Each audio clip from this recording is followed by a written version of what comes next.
Bonjour tout le monde, merci de nous rejoindre. Je vous demanderai d'excuser Yvon Ambler qui devait présenter le séminaire mais qui est revenu avec la ministre au gouvernement et donc je vais le remplacer. J'espère que je ferai aussi bien que lui, mais il est quand même très doué en termes de présentation.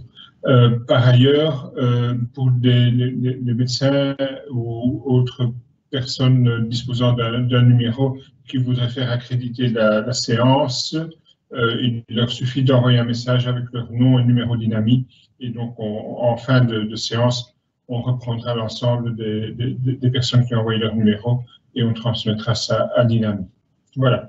Donc, je pense maintenant que je vais commencer. Donc, le webinaire sera divisé en deux parties. Je vous présenterai de mon côté la campagne de vaccination et puis le professeur Jean-Michel Donnier fera un exposé sur les virus et les vaccins pour les combattre. Voilà, donc je pense que je dois prendre le contrôle de l'image. Oui, monsieur Stamatakis, vous devez juste diffuser votre contenu, si vous voulez bien. Voilà, c'est ce que je fais. Je pense que c'est cette image-ci. Voilà. Est-ce que c'est bon? Oui, c'est à l'écran. Merci beaucoup. Voilà, merci. Donc, voilà, on va vous parler de la campagne de vaccination contre la COVID-19. Et développer donc la stratégie vaccinale en région wallonne. Donc, vous savez probablement tous que une task force vaccination a été mise en place et que cette task force, en fait, a défini un certain nombre de groupes de priorités pour la vaccination. Et donc, le groupe le plus prioritaire est celui des résidents et du personnel des établissements d'hébergement pour personnes âgées. Donc, classiquement, ce qu'on appelle les maisons de repos et maisons de repos et de soins. Le groupe suivant, c'est les professionnels des soins, qu'ils soient dans les hôpitaux ou dans la première ligne, donc les médecins hospitaliers, les infirmières, tout le personnel des hôpitaux et tout ce qui constitue la première ligne, en ce compris les généralistes, les infirmières, et on va jusqu'aux psychologues. On entrera dans le détail des compositions des groupes dans la suite de l'exposé. Suivront les membres des hôpitaux, les membres personnels des hôpitaux qui ne sont pas exposés au Covid. Puis, donc, d'autres groupes, le groupe des personnes âgées de 65 ans et plus, et le groupe des 45 à 65 ans porteurs d'une pathologie chronique. Et pour finir, le dernier groupe qui sera vacciné, c'est Monsieur Tout le Monde. Alors, si j'avance, donc, tous ces groupes ont été définis dans des phases. Donc, il y a 3 phases. En fait, la phase A, dans laquelle on est actuellement, suivra la phase 1B et puis la phase 2. Alors, qu'est-ce qu'il y a dans ces phases? Donc, la phase 1A concerne essentiellement, je vous l'ai dit, les résidents des maisons de repos et suivront les autres institutions d'hébergement, comme les centres psychiatriques, les centres de handicap notamment. Parallèlement à ça, donc, on a soigné les résidents, on va soigner le personnel de ces maisons de repos, puis suivent les professionnels de la santé, donc que ce soit les hôpitaux ou la première ligne. Les autres institutions collectives de soins sont dans la phase B, et puis on passe dans la phase 1B, donc qui concerne en fait les gros groupes de personnes, donc les personnes âgées de plus de 65 ans, les patients à risque de 45 à 65 ans, les fonctions sociales, économiques essentielles, donc pompiers, policiers, etc. Et pour finir, la phase 2, donc qui concerne Monsieur Tout le Monde. Alors, si je vous parle de la façon dont les vaccins vont être distribués dans la phase actuelle, en tout cas, donc cette image-ci concerne le vaccin Pfizer. Donc, ce vaccin est géré au niveau de la FMPS, qui fait délivrer le vaccin dans un hub central où se trouvent les vaccins et se trouve aussi tout ce qui est utilisé par le vaccin pour permettre son injection, donc que ce soit le seringue, des aiguilles ou le diluant, le sérum physiologique et la glace sèche qui sert au transport. Ce vaccin est transporté par la firme Medistac, qui est donc une firme de transport spécialisée. Elle est transportée dans des conditions de froid, donc à du moins 80 degrés, vers les hôpitaux, ce qu'on a défini comme étant des hôpitaux hub. En Wallonie, il y en a 19, et ces hôpitaux hub organisent la distribution avec l'aide de la RIC vers les différentes maisons de repos. Alors, le détail des phases et les personnes qui sont concernées dans ces phases. Donc, je vous ai parlé des phases 1, de la phase 1B et de la phase 2. La phase 1 jusqu'à 1-3 est organisée in situ. Qu'est-ce que ça veut dire? Ça veut dire qu'on va vacciner les gens sur le lieu de résidence ou de travail. Et donc, dans cette phase, on a plusieurs subdivisions. La phase 1A1, qui est la phase actuelle donc, de vaccination des maisons de repos, elle a commencé le 5 janvier et la dernière maison de repos qui sera visitée pour une première injection sera prise en charge la semaine prochaine. Ces phases concernent 50 000 résidents et 50 000 membres du personnel. Et en fait, de cibles de vaccination, donc on a estimé que quasi tous les résidents demanderaient à se faire vacciner. Et à l'usage, on se rend compte que ce chiffre, on est assez proche, on est entre 85 et 90% de vaccination dans la première étape de la vaccination des résidents et le personnel. Et donc, le nombre de personnes vaccinées se retrouve sur la partie droite de la DIA, donc 50 000 résidents dans la maison de repos et 35 000 personnels. Suivent la phase 1-2 qui est en cours de préparation pour le moment, donc avec les autres institutions collectives de soins résidentes. Et donc là aussi, on a à peu près 10 000 résidents et 20 000 membres de personnel, et là aussi avec la même proportion cible de vaccination. Les hôpitaux, on va en parler, mais commencent très prochainement. Donc, a priori, ils commenceront, même certainement d'ailleurs, pas a priori, ils commenceront lundi. Et donc là, on a subdivisé le personnel des hôpitaux en deux groupes, celui qui est exposé au Covid et celui qui ne l'est pas. Donc, celui qui est exposé au Covid, ça représente à peu près 63 000 personnes et on pense qu'une grande majorité de ces personnes se fera vacciner. Donc, on a prévu à ce niveau-là 63 000 vaccins. Le non exposé, probablement qu'il y en aura un peu moins, donc 14 000 vaccins. Suit la phase 1 à 4 qui concerne, je pense, majoritairement l'Assemblée. Donc, c'est les professionnels de la santé de la première ligne. Donc, dans ce groupe-là, on va le détailler dans les dias suivantes, mais on retrouve la médecine générale. Et là aussi, on espère une vaccination de haut niveau, donc au moins 70%. Le total de ce groupe-là, donc de A3 à A4, représente 324 000 personnes et on devrait pouvoir en vacciner un peu plus de 260 000. Sachant que actuellement, le nombre de vaccins n'est plus limitatif et donc s'il y a plus de monde, on vaccinera plus de monde. Le groupe AB concerne la population déjà non professionnelle de la santé et donc là, on retrouve les personnes âgées de plus de 65 ans qui sont le groupe le plus à risque et donc le plus prioritaire. Ça représente pour la région wallonne 640 000 personnes. Donc là, on table sur une vaccination importante à 90%. Donc 570 000 personnes vaccinées, suit un groupe à risque de 45-65 ans, groupe à risque qui sera probablement modifié pour inclure des gens plus jeunes mais avec des pathologies à risque aussi. Et donc là, on table sur 240 000 personnes. Puis les fonctions essentielles, je vous le dis, les pompiers, les policiers, tout ça est en train d'être défini. Ça représente à peu près 150 000 personnes. Donc au total, là, on est à 1 million. Et dans la phase 2, et je reviendrai sur le timing de toutes ces phases dans les dias suivantes, on a donc des personnes âgées de 18 à 44 ans et un autre groupe, donc les personnes de 45 à 65 qui n'ont pas de pathologie chronique. Et donc là, ça représente encore un certain nombre de personnes, à peu près 1,5 million. Et donc on a, à terme, on vaccinera les 2 824 000 Wallons qui souhaitent l'être, en tout cas, sont exclus de ce groupe dans l'état actuel des choses, les jeunes de moins de 18 ans, parce qu'il n'y a pas à ce jour eu d'études concernant ce groupe-là. Alors, les phases, la vitesse des phases, donc ce calendrier, je vous le montre maintenant, probablement que demain, il sera encore différent. D'ailleurs, il est déjà différent aujourd'hui par rapport à ce que je vous montre.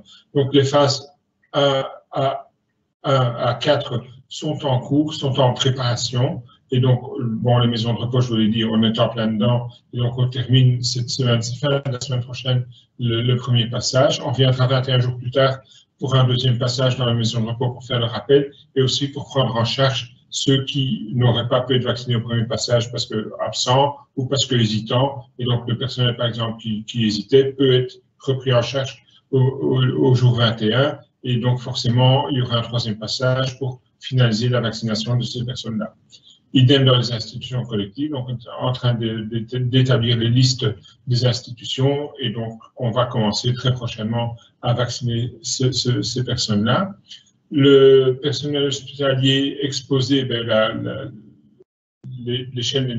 ligne n'est déjà plus au bon endroit, il faut l'avancer. Donc on commence lundi 18 janvier, on commence la vaccination dans certains hôpitaux avec 2 vaccins, avec le vaccin Pfizer que je vous ai présenté tout à l'heure et avec le vaccin Moderna qui arrive maintenant. Donc ce vaccin Pfizer sera la semaine prochaine distribué dans les 19 hôpitaux dont on a parlé et le Moderna pourrait commencer à être donné dans les hôpitaux Moderna. Il y en a une dizaine. Le premier qui servira de pilote en Wallonie sera l'hôpital du Tivoli. Le personnel hospitalier non exposé donc suivra à la fin de cette période de vaccination-là et entre-temps, on aura largement entamé le personnel de première ligne, donc médecine générale et tous ceux qui sont en face du Covid dans la vie de tous les jours. Donc, ça inclut les soignants, mais ça inclut aussi, par exemple, les aides sociales, les aides familiales, etc. La phase 1B, donc, les plus de 65 ans ou les groupes à risque arrivent plus tard. Et déjà, cette ligne-ci aussi est décalée vers l'avant. Et donc, a priori, on commencera le 1er mars à vacciner les plus de 65 ans, du moins si la production de vaccins suit et qu'on peut en disposer. Phase 2, je vous l'ai dit, donc là aussi, probablement que cette ligne rouge, qui est celle qui est supposée être, si Pfizer nous livre la commande supplémentaire de vaccins, commencera probablement courant avril ou tout début mai. Et si on n'a pas la livraison de vaccins de Pfizer, on sera un tout petit peu plus tard. Voilà.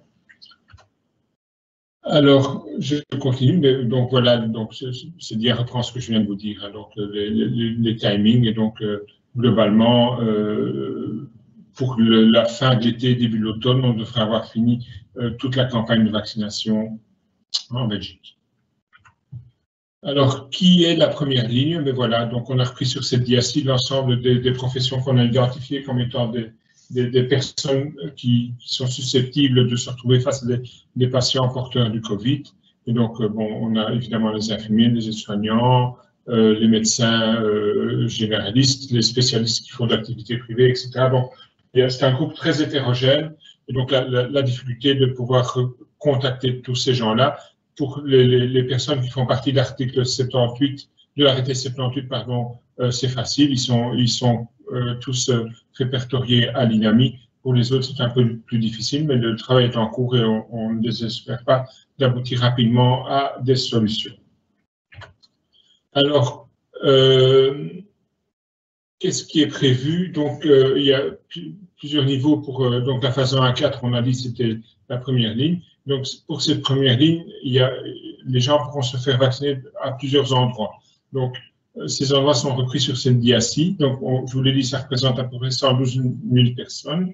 Ils pourront aller se faire vacciner soit dans les hôpitaux hub, donc qu'on est en train de contacter pour organiser la chose. Et donc là, ces hôpitaux hub fonctionneront soit en mode consultation, soit en mode je veux dire container ou mode testing, reprendre l'organisation testing, mais adaptée évidemment à la vaccination. Ils fonctionneront soit avec des équipes hospitalières, soit avec la médecine générale. Donc tout ceci est en cours de discussion avec notamment le collège, qu'on a vu déjà quelques fois et avec qui on a de nouveaux rendez-vous, je pense, mardi prochain. Ils pourront se faire vacciner, donc je vous l'ai dit, dans les hubs, et là ils recevront un vaccin Pfizer.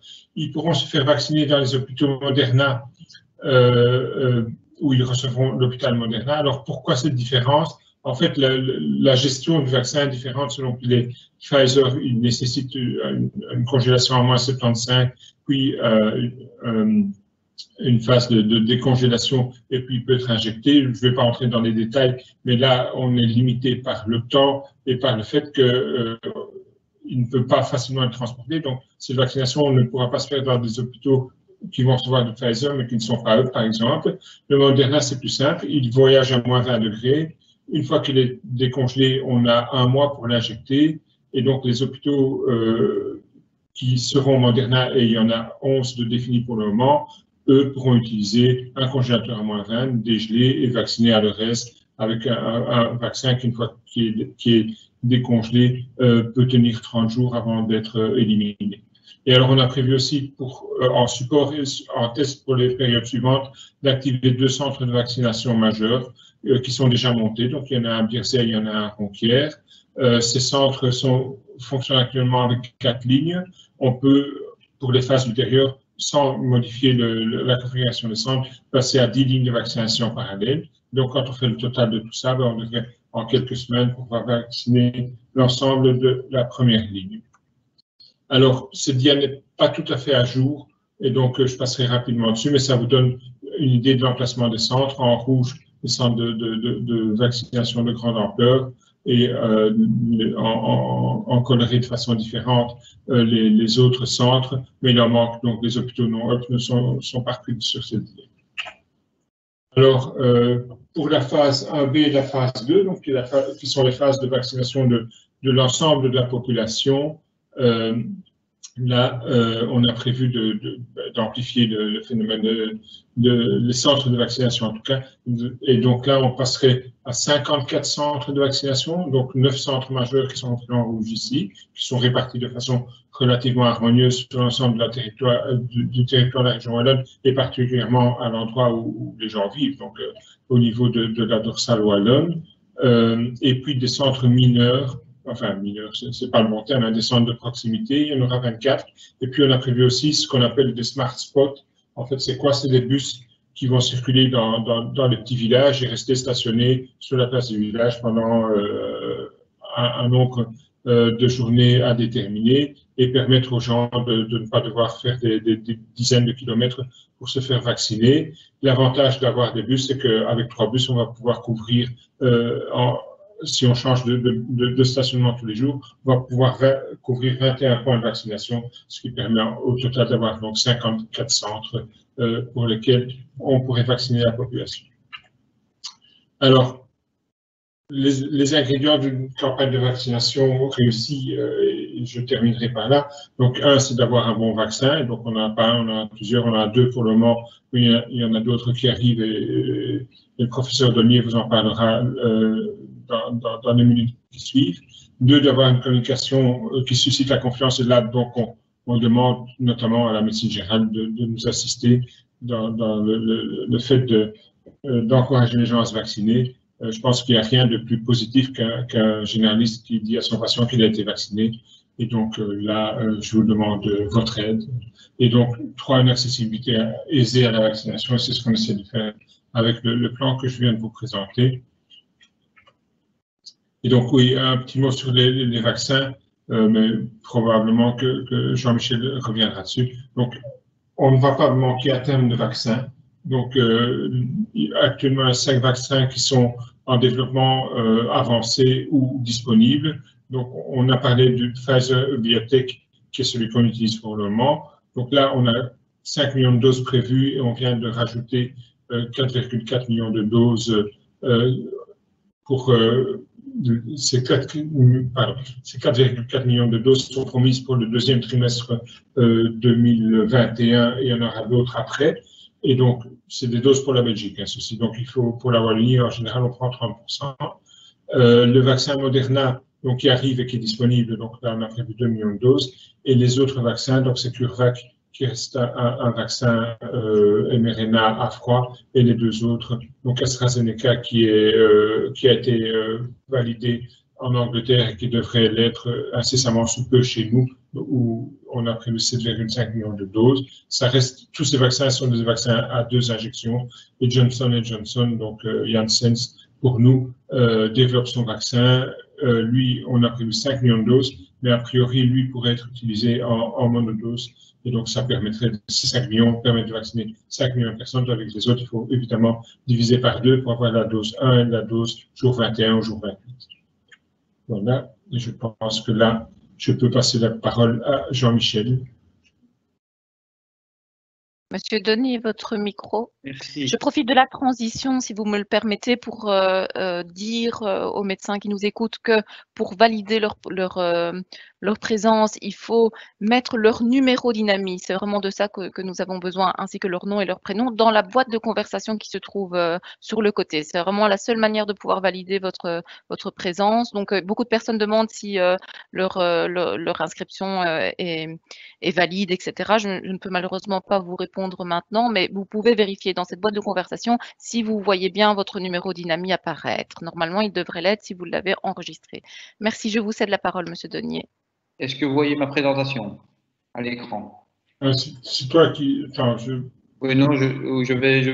Est-ce que la mienne est à l'écran? Oui, la vôtre est à l'écran, Monsieur Denier. Je pense que c'est la mienne qui est à l'écran. Non, c'est la mienne. Je pense que la mienne, parce que tu n'as pas enlevé la tienne, donc je vais utiliser la mienne. C'est ça que j'ai préparé. Vas-y. Donc là, vous avez effectivement le vaccin Pfizer. C'est moi qui le passe là. C'est bon? Oui, c'est vous. Okay. Donc effectivement, je vais vous parler des 2 vaccins principaux. Maintenant, je pense que vous les connaissez. Vous avez eu certainement assisté, vous avez assisté à différentes formations, différents suivis. Et il y a certains points sur lesquels je souhaitais réassister, notamment sur des données, des données éventuellement un peu plus récentes ou un peu plus adaptées. Donc, je vais vous parler surtout du vaccin Pfizer et du vaccin Moderna et vous toucher un mot de ceux qui sont censés arriver en vous donnant des dates puisqu'on travaille dessus à l'Agence européenne du médicament. Donc, le vaccin Pfizer, il possède un nom, il s'appelle Comirnaty. Et son nom, en fait, vient de l'abréviation qui reprend comme pour Covid, mais également communauté, puisqu'il a été développé avec 2 industries, l'une qui travaille plus sur les ARN messagers, donc BioNTech, et la firme Pfizer. Et en plus, il y a eu un partenariat public-privé pour financer ce vaccin, et RNA pour effectivement informer que c'est un vaccin à RNA. Et donc, c'est un vaccin à RNA messager. Donc, première information, c'est que le vaccin va principalement, lorsqu'il est injecté au niveau intramusculaire, avoir une réaction locale avec une inflammation locale et quelque part un recrutement de cellules, notamment de cellules dendritiques. Et c'est au niveau local qu'on va avoir l'ARN qui va rentrer notamment au niveau des cellules, générer également cette fameuse protéine, la protéine S, qui est la protéine qui va être la protéine sur le virus, notamment la sous-unité S1, qui va rentrer en contact avec les cellules. Et c'est cette protéine S qui va entraîner la réponse immunitaire. Et donc, l'ARN messager ne rentre pas dans le noyau, c'est un ARN messager relativement instable et qui a des temps de demi-vie assez courts. Et donc, par conséquent, il ne perturbe pas l'ADN et on ne s'attend pas à ce qu'il ait un impact au niveau de différents organes. On retrouve encore le produit lorsqu'il est injecté dans d'autres tissus, mais je pense notamment au niveau hépatique, mais sans impact dans le cadre des données, notamment non cliniques, des données précliniques et des données de toxicologie. Donc c'est un vaccin qui a été développé sur une plateforme ARN messager qui est relativement sécurisée de par son manque justement de son temps de demi-vie qui est court et sa production de protéines S. Alors, son étude clinique de phase 3 qui continue, je vous rappelle qu'elle continue encore jusque 2 ans après son début. Elle a commencé au mois de juin. Je suis en webinaire, mais je ne parle plus. Je parlais jusqu'à 2 secondes. Norbert, tu peux couper ton micro? Donc, cette étude clinique continue encore sur un total de 2 ans. Donc, ici, ce sont des données intermédiaires qui ont été fournies. Et ce qui est important, c'est de savoir, c'est que ces données intermédiaires ont été fournies avant tout pour mettre en avant 2 choses. D'une part, des données d'efficacité suffisantes. Donc, ça veut dire avoir suffisamment d'individus qui étaient malades que pour pouvoir développer la relation, donc ça veut dire la différence de risque de tomber malade dans le groupe vacciné par rapport au groupe placebo. Et surtout, il fallait au moins que la médiane des participants, donc 50% des participants, soit suivis pendant plus de 2 mois après la seconde dose pour des données de sécurité. Donc, c'est la raison pour laquelle ces études cliniques ont donné leurs résultats intermédiaires quand ils rendraient ces 2 critères, suffisamment de cas, mais également des données de sécurité suffisantes. Et donc, les données d'efficacité qui était l'objectif principal, 7 jours après la deuxième dose du vaccin Pfizer, étaient des données d'efficacité de 95%, qui signifie en fait que vous réduisez de 95% le risque de développer une forme de maladie confirmée par PCR et principalement symptomatique, donc de façon globale, c'est ce qui est démontré ici, avec 8 cas symptomatiques avec le vaccin Pfizer versus 162 pour le placebo sur à peu près 18 000 personnes analysées. L'étude englobait plus que 36 000 personnes, jusqu'à 44 000 personnes, et on n'avait qu'un cas de forme sévère de Covid-19 par rapport à 19 au placebo. Alors, les questions qui sont actuellement fort débattues, c'est est-ce que oui ou non, on maintient une dose ou 2 doses? Est-ce que oui ou non, on peut espacer la seconde dose par rapport à la première dose? Je crois qu'il est important de se resituer les données pour lesquelles on a actuellement des informations cliniques avec ce vaccin. La première donnée, c'est que avec le vaccin Pfizer, on vaccine avec la deuxième dose au moins après 21 jours. Alors, on a été au niveau de l'Agence européenne des médicaments assez large par rapport à ça. On a mis au moins 21 jours parce que dans l'étude clinique, on a constaté que certains individus ont été encore vaccinés avec la deuxième dose après 42 jours. Et donc, c'est la raison pour laquelle aujourd'hui, on recommande l'utilisation de 2 doses et la deuxième dose après 21 jours. Mais dans certains pays, vous le verrez peut-être en France, où l'OMS mentionne qu'en cas d'extrême nécessité, si on doit espacer les doses, notamment en raison d'une arrivée potentielle du variant pour vacciner plus de personnes, on pourrait aller jusqu'à 42 jours avec le vaccin Pfizer. Mais ça vient de données qui sont dans les études cliniques. Alors, ce qui est également intéressant, c'est que vous faites un zoom ici des données d'efficacité en déant les 14 ou 21 premiers jours. Vous voyez qu'on n'a pas vraiment d'efficacité sur les cas symptomatiques en déant les 12 à 14 jours. Pourquoi? Parce que tout simplement, comme vous le savez, lorsqu'on fait une sérologie après le début des symptômes, généralement la sérologie, on demande de la faire 14 jours après le début des symptômes pour avoir des données de sensibilité suffisantes.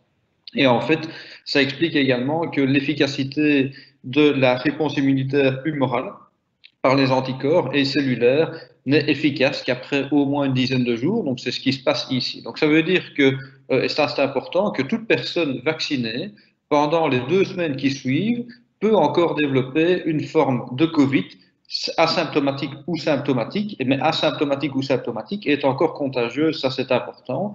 Et donc, vous voyez que c'est à partir du 12e, 13e jour qu'on commence à avoir moins de cas de Covid-19 qui se développent avec le vaccin Pfizer qu'on en a dans le groupe placebo. Mais dans l'étude, presque tous les individus, je veux dire plus de 99% des individus, ont reçu une deuxième dose après 21 jours. Donc, on ne sait pas aujourd'hui si on ne devait utiliser qu'une dose de vaccin Pfizer, si la courbe ici qui continue, vous voyez, jusque 120 jours avec les données actuelles, maintenant on va avoir bien évidemment plus de données à 6 mois. On voit une efficacité qui est maintenue jusque 120 jours après la première dose. On ne sait pas si on donnait si on ne donnait pas la seconde dose, si on restait aussi plat ou bien si on repartait vers le haut. Donc le risque de n'utiliser qu'une première dose doit être avant tout basé sur des données robustes scientifiques que nous n'avons pas pour le vaccin Pfizer avec une seule dose. Donc c'était surtout là-dessus que je voulais insister, mais je vous l'ai dit, on sait que suivant les pays, on peut avoir des versions un peu différentes, l'utilisation d'une seule dose, l'utilisation de 2 doses espacées jusqu'à 42 jours, ou même voire un peu plus loin, jusqu'à 12 semaines dans certains pays comme l'Angleterre, mais qui sont confrontés à une vague assez importante liée aux mutants. Alors, autre caractéristique, c'est les données d'efficacité par groupe d'âge, et le vaccin Pfizer a permis d'étudier plus de 21% d'individus qui avaient plus de 65 ans, et également des patients comorbides avec des comorbidités. Donc, on demandait surtout d'inclure des patients à risque les plus élevés, donc l'âge, l'obésité, le diabète notamment, et on voit que 35% des individus dans le groupe Pfizer étaient étudiés et avaient une comorbidité d'obésité, et on constate une efficacité maintenue, quel que soit le groupe d'âge, après 55 ans. Au-delà de 65 ans, on constate encore une efficacité de près de 95%. Bien évidemment, les nombres diminuant de nombre d'individus vaccinés ou placebo et de nombre de cas, même si l'efficacité est maintenue, la variabilité des résultats, bien évidemment, augmente, mais la tendance reste la même. Ça veut dire une efficacité très significative au-delà des 65 ans. Et efficacité très significative avec la même bémol, c'est vous diminuez les N, vous diminuez le nombre d'individus vaccinés et le nombre de cas. Et donc, par conséquent, vous augmentez la variabilité sur l'estimation du résultat, mais les résultats sont en ligne avec ce qu'on s'attend, puisque si vous prenez n'importe quelle comorbidité, vous avez encore 95% d'efficacité. Et certains individus, dans l'étude, en tout cas Pfizer, avaient des formes cancéreuses, mais non traitées par des anticancéreux lourds de type antimitotique. Et là, on avait une efficacité en théorie un peu moins, mais avec une grande variabilité. Mais on voyait quand même qu'on avait nettement moins de cas dans les études, dans le bras Pfizer par rapport au bras placebo. Au niveau cardiovasculaire, là aussi, peu de cas dans le groupe traité par le vaccin Pfizer. Idem pour les maladies chroniques pulmonaires. Dans les diabètes, on avait les 3 diabètes représentés, diabète type 1, type 2 et diabète gestationnel. On a quand même eu un cas. Pourquoi? Parce que normalement, les femmes enceintes ne devaient pas participer à l'étude, mais certaines sont tombées enceintes pendant l'étude. Et là aussi, si on regroupe l'ensemble des diabètes, y compris le diabète gestationnel, on voit une efficacité, vous voyez, très, très significative de l'ordre de 95%. Donc, c'est particulièrement intéressant, vous voyez, notamment chez des patients diabétiques qui ont des comorbidités indépendamment pour la plupart, notamment dans le diabète de type 2, d'une obésité. Vous voyez que l'obésité est particulièrement significative avec seuls 3 individus ont développé des formes symptomatiques dans le vaccin Pfizer. Alors, ceci a été associé à des données de sécurité particulièrement importantes, puisqu'on avait peu de données historiques de la sécurité des vaccins avec l'ARN messager dans des grandes populations. Et donc là aussi, je ne vais pas dire qu'on était attendu au tournant, mais les données devaient être particulièrement importantes pour comparer l'immunogénicité, d'une part par rapport à un placebo, mais également par rapport, et c'est important, par rapport à un risque absolu. Et on a constaté des réactions de type immunogénicité assez classiques, somme toute, avec les vaccins, parfois un peu plus importantes, mais pas en termes d'intensité, puisque la plupart des réactions étaient modérées à légères. Les formes un peu plus sévères représentaient aux alentours de 1%, mais la sévérité, par exemple, c'était des douleurs un peu plus sévères au niveau du site d'injection ou des maux de tête un peu plus importants en termes de sévérité, mais il n'y a pas eu de cas particulièrement graves en dehors de ces événements assez classiques associés à l'immunogénicité. Alors, un petit bémol par rapport à ce que Lambert a mentionné, pour le vaccin Pfizer est autorisé à partir de 16 ans, en fait. Et donc, rien n'exclut qu'on puisse utiliser le vaccin Pfizer à partir de 16 ans, le Moderna étant, lui, étant autorisé à partir de 18 ans.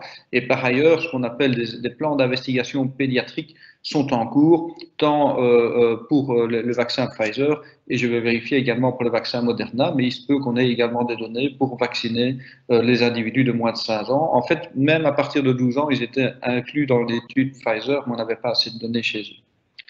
Alors, une subtilité que vous avez vu passer la semaine passée, mais qui a un impact non négligeable, c'est que l'Agence européenne, en accord avec la firme pharmaceutique et les États membres, ont effectivement conclu qu'il était possible de tirer 6 doses à partir des fioles de vaccin Pfizer de 0,3 millilitres, mais avec une conséquence, c'est que cette 6e dose et l'ensemble des doses devaient être associées à l'utilisation de seringues qui avaient des volumes morts inférieurs à 35 microlitres, et donc on utilise des seringues de 1 millilitre.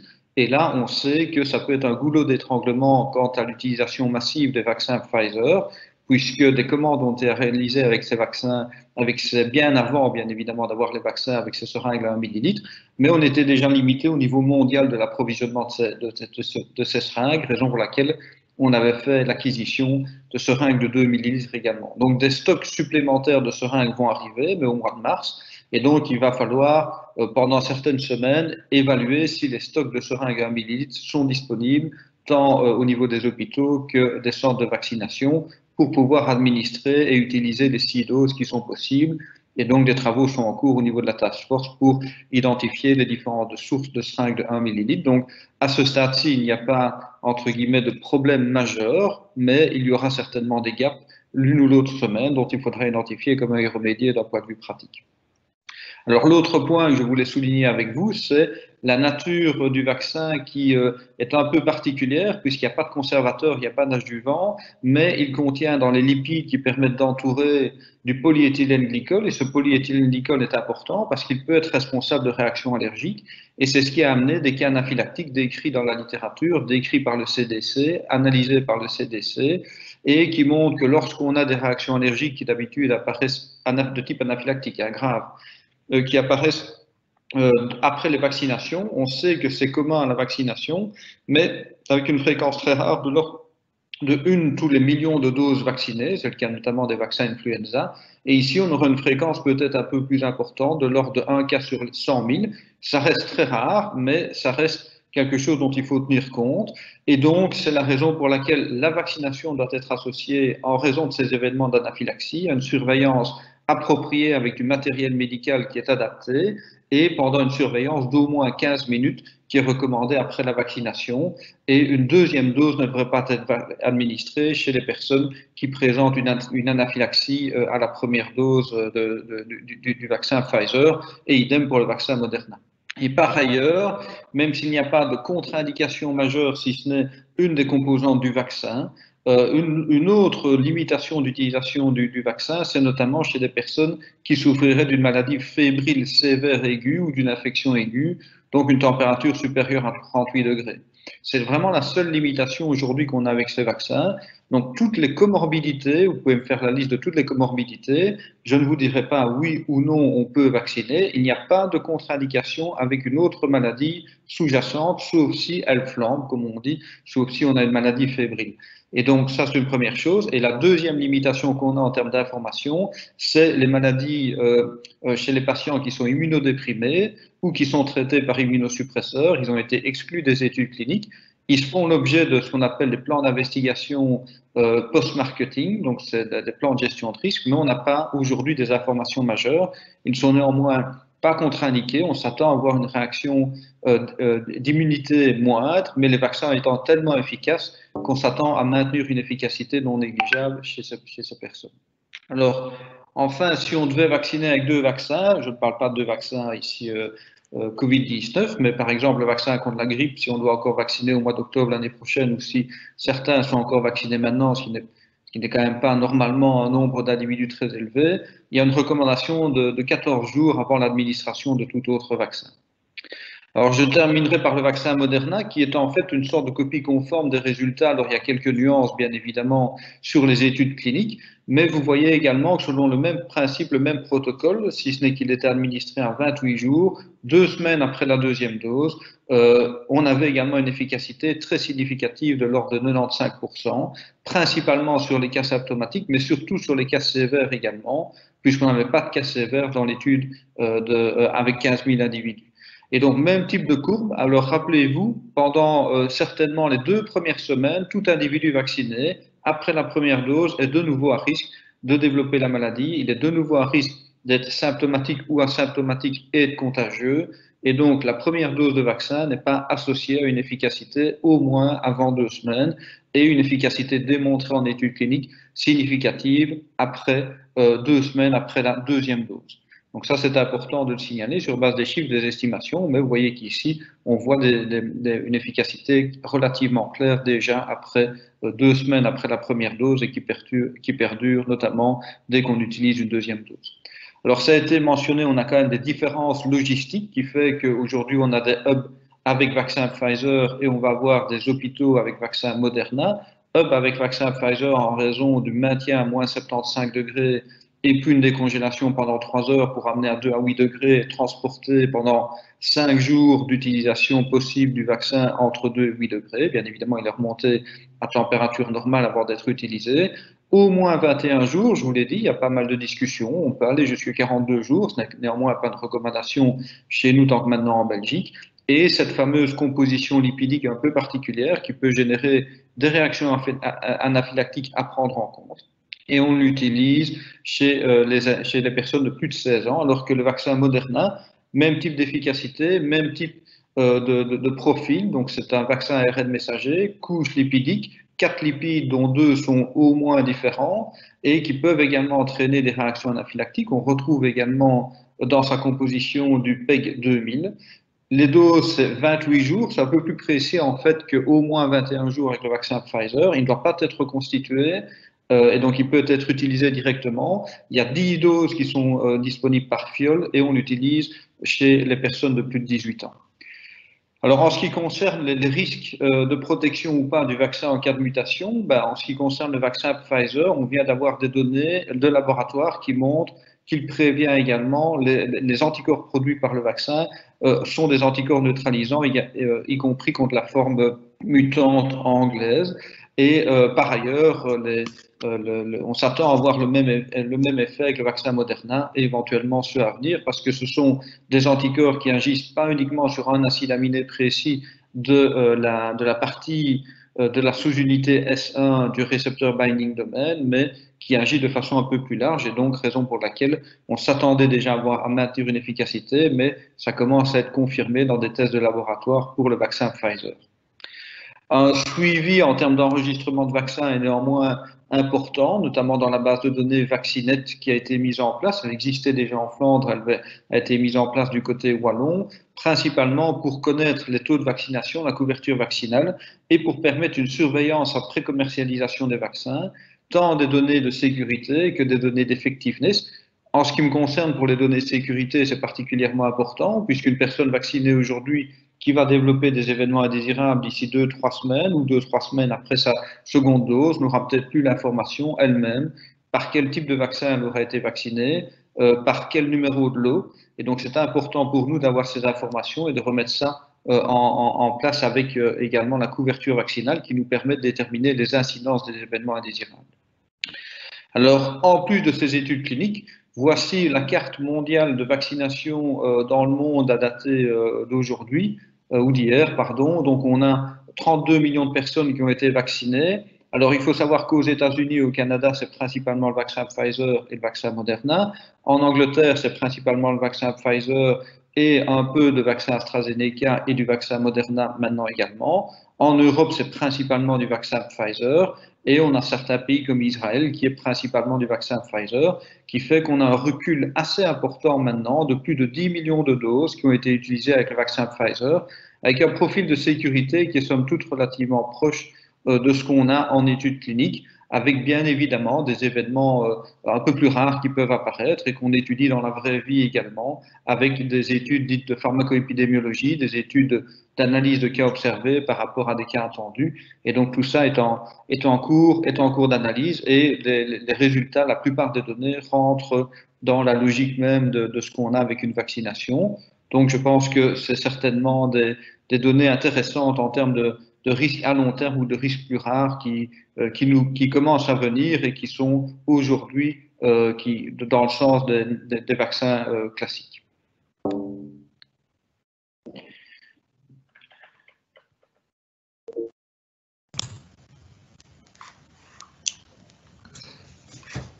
Nous avons un petit problème technique. Je pense que nous venons de perdre Monsieur Denier.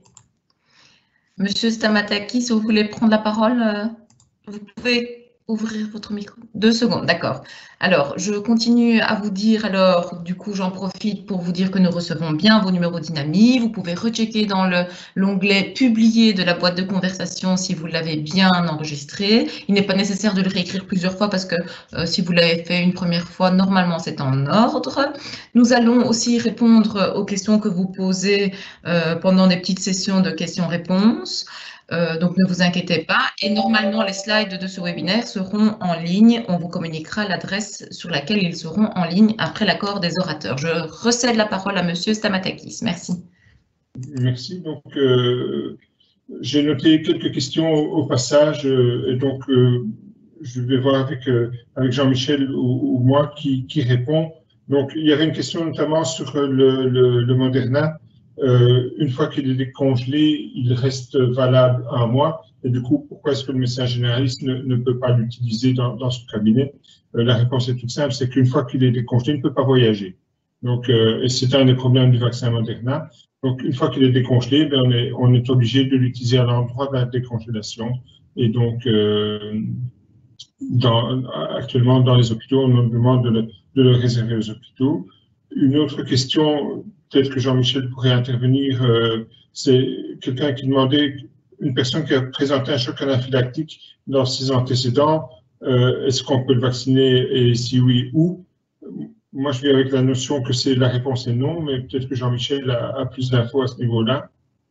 Donc, on est en train de faire un document avec le CSS qu'on va discuter ce soir à la Task Force.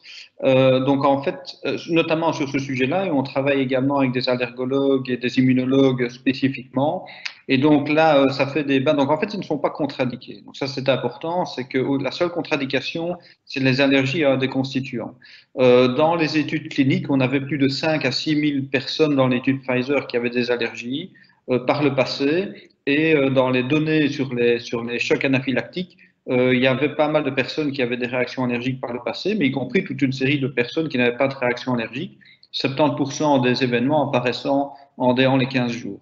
Et donc, à ceux qui ont fait des réactions anaphylactiques par le passé, là, on a deux visions, donc c'est pour ça que je vous l'ai dit, on n'a pas encore tranché. Soit la vision la plus prudente, c'est de ne pas recommander la vaccination tant que maintenant, soit une autre vision, c'est de faire la vaccination avec un suivi de vaccination d'au moins 30 minutes, ou recommander la vaccination chez ceux-là dans des centres qui auraient, entre guillemets, une expertise en allergologie au préalable. Et donc, c'est ce que proposent ici certains allergologues immunologues en Flandre, c'est d'identifier des personnes qui seraient vraiment à risque, de venir faire la vaccination chez eux en milieu hospitalier. Et donc, ça n'a pas été encore convenu. Et donc, tant que maintenant, une recommandation au minimum, s'ils étaient vaccinés, d'avoir un suivi plus long que 15 minutes, certainement 30 minutes, ou d'attendre un peu avant qu'ils ne soient vaccinés, sachant par ailleurs que d'autres vaccins, je ne l'ai pas mentionné, les vaccins AstraZeneca et les vaccins Janssen ne contiennent pas, eux, en fait, de PEG. Et donc, ça, c'est particulier, mais contiennent des polysorbates 80, dont on sait qu'on peut avoir des cross-réactions, mais très très rares. Et le CDC, eux, recommande de contre-indiquer, de ne pas vacciner les personnes qui ont eu des chocs anaphylactiques par le passé importants. Donc, on va venir avec une recommandation bien claire dans les jours à venir. J'ai encore quelques questions, mais je pense qu'il y a un problème d'image aussi quand Jean-Michel parle, c'est moi qui suis à l'écran. Oui, Monsieur Stamatakis, pour l'instant, nous n'avons que votre visuel, donc on l'exploite. On l'exploite. Je ne vois pas Monsieur Denier. Voilà. Ah, voilà, ça y est, Monsieur Denier vient d'aller rallumer sa caméra, mais maintenant votre micro est éteint, Monsieur Denier. C'est le ton d'image. Dans les questions, j'en ai deux qui concernent la médecine générale. Donc, la première de Bruno Cantino qui demande quand est-il prévu et comment est-ce qu'il est prévu que les médecins se fassent vacciner. Donc, on l'a dit, donc c'est imminent. Donc, on va faire les hôpitaux à partir de la semaine prochaine. Et dans la foulée, une fois que les hôpitaux Hub ou les Moderna ont digéré leur vaccination, il est prévu qu'on ouvre dans ces hôpitaux des centres de vaccination. Donc, il y aurait une trentaine de centres de vaccination en Belgique, plus les deux centres majeurs donc, qui sont à Vierzey et à Ronquière pour le moment. Et donc, les médecins traitants pourront se faire vacciner à cet endroit-là. A priori, il y a un système de rendez-vous qui va être mis en place. On va proposer une date de vaccination. S'il n'est pas bonne, on change et on fait autre chose. Et alors, une autre question de Sarah Dagrin qui demande, lors de la vaccination à MRS, on a pu faire 6 doses avec 5 fioles, 5 doses à partir d'une fiole. Est-ce que le médecin généraliste vacciné, et il y en a un certain nombre, je pense, est assuré de pouvoir recevoir la même dose pour le rappel? Oui. Donc, on a prévu qu'on adapte les doses pour que tout le monde, toutes les personnes qui ont été vaccinées en première dose, même entre guillemets les surnuméraires, puissent bénéficier de la deuxième dose. Alors, Jean-Michel, je ne sais pas si tu as vu d'autres questions. Moi, je découvre au fur et à mesure. C'est un peu difficile d'avoir les questions. Moi, c'est pour ça que elle ne sait pas pourquoi elle s'efface systématiquement. Monsieur Denier, vous devez aller dans l'onglet Publier. Oui, mais il y en a 1010.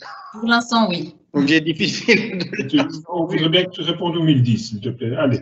Je veux bien, mais c'est ça qu'elle défile avec les numéros dynamiques et plus les questions. Donc, je peux peut-être. Quel intérêt à utiliser les autres vaccins que celui de Pfizer ou Moderna si une efficacité moindre? Donc, c'est une excellente question. Donc, le vaccin AstraZeneca est en cours d'évaluation, donc je parlerai de celui-là et du vaccin Janssen.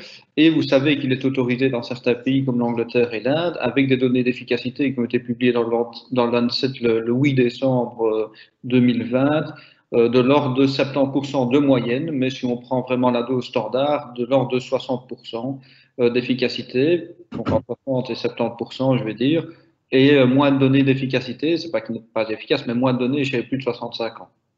Donc, l'Agence européenne des médicaments, pour vous expliquer comment elle fonctionne, on analyse en fait les données des vaccins non comparatives, ça veut dire qu'on ne compare pas avec d'autres vaccins précédents, on compare dans leur propre étude, et on ne s'attendait pas, je ne vous le cache pas, à avoir des vaccins aussi efficaces avec des vaccins ARN, et donc il était prévu que pour les données cliniques de phase 3 des efficacités de plus de 50%, au moins, permettent d'avoir une autorisation de mise sur le marché, ce qui a fait que certainement avec le vaccin Oxford, on aura une autorisation de mise sur le marché. Par contre, pour certaines populations, et ce sera déterminé au niveau peut-être de la task force, du Conseil supérieur de la santé ou autre, certains vaccins adénovirus vont être éventuellement plus adaptés. Je vous dis, ils ne contiennent pas de PEG, donc on sait que des réactions allergiques au PEG, par exemple, eux, sont contre-indiqués, notamment avec de par la contenance de PEG 2000. On sait que les données chez les femmes enceintes sont moins connues avec des vaccins ARN, qu'on a maintenant un peu plus de données avec les adénovirus, notamment l'adénovirus 26 de chez Janssen. On sait éventuellement qu'ils peuvent être efficaces de façon un peu plus importante lorsque la deuxième dose est un peu plus espacée à 12 semaines. Et donc, ça permettrait éventuellement d'augmenter rapidement le nombre de doses et le nombre d'individus vaccinés si, un peu comme en Angleterre, si on devait faire face à une troisième vague, puisque même s'il y a plus de doses de vaccin Pfizer, ça a été mentionné, donc 7,5 millions de doses en plus que les 5 millions de doses pour la Belgique, elles ne vont pas arriver tout en même temps ici au mois de février. Et donc, ce qui va être important, c'est de vacciner le plus rapidement, certainement possible, raison pour laquelle, tant au niveau de la région wallonne que d'autres régions, on s'active pour avoir un système un peu plus efficace. J'ai quelques autres questions. Une notamment, est-ce qu'on peut faire le rappel après, plus tard que 3 semaines, et est-ce qu'on peut le faire avec un autre vaccin? Je pense que... Vas-y. Oui, et peut-être. Donc oui, on peut le faire après 3 semaines, je vous l'ai dit. Si quelqu'un, pour différentes raisons, ne sait pas revenir, donc on parle du vaccin Pfizer ici. Donc si quelqu'un ne sait pas revenir après 21 jours, on recommande de revenir le plus tôt possible. Je vous ai dit, la France recommande même, et l'OMS a mentionné 42 jours, parce que là, on a encore des données. Par contre, ce qu'on recommande, c'est quand même de faire 2 doses. Donc, deuxièmement, si, par exemple, on a un problème, je vous l'ai dit, une maladie sous-jacente qui commence à flamber et qu'on ne peut pas avoir la deuxième dose, il est recommandé de pouvoir se faire vacciner avec la deuxième dose dans les meilleurs délais possibles. Donc, si c'est après 3 semaines, c'est 3 semaines. Si c'est 4 semaines, c'est 4 semaines. L'interchangeabilité n'a pas été étudiée. Il y a pas mal de réflexions à ce stade-ci, notamment avec les 2 vaccins Pfizer et Moderna, puisqu'ils ont quand même des profils de plateforme relativement similaires. Ça n'a pas été étudié, c'est pour ça que je vous dis oui, peut-être.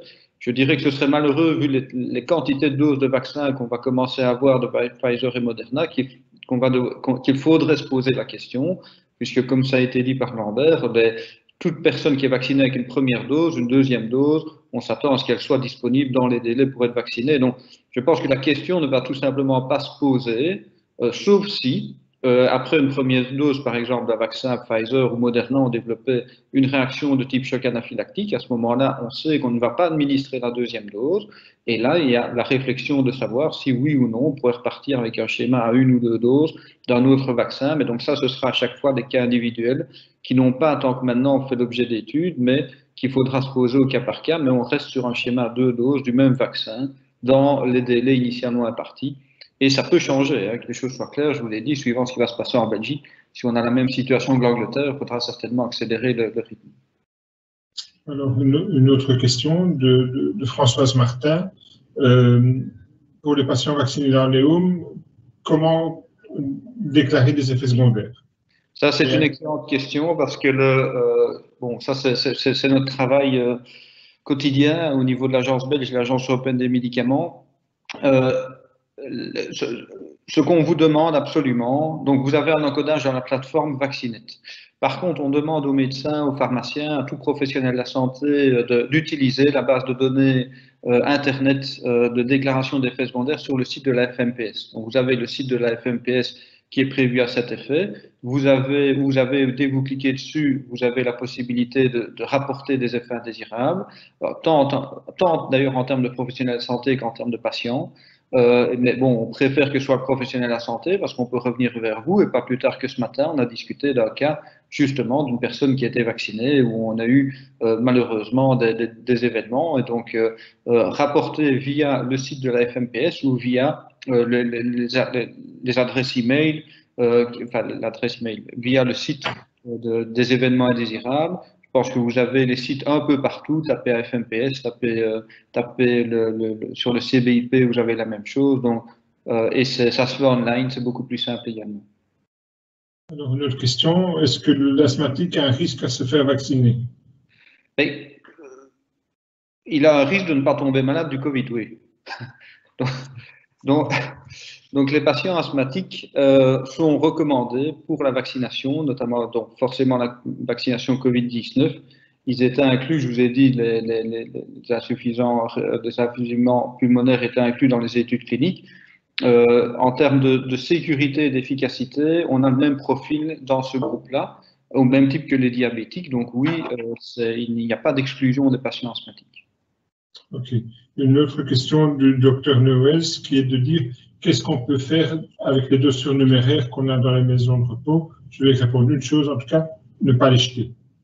Donc, ne pas les jeter. Donc, ce qu'il faut, c'est vacciner un maximum de personnes. Donc, si au bout de la vaccination dans la maison de repos, il reste des doses, mais on essaie de s'organiser pour vacciner le vaccinateur, les médecins traitants ou les personnels à risque ou les personnes à risque qui sont dans les environnements de la maison de repos. Mais en tout cas, il ne faut rien jeter et il faut se dire qu'on a un jour ou deux minimum pour s'organiser, pour finir la vaccination.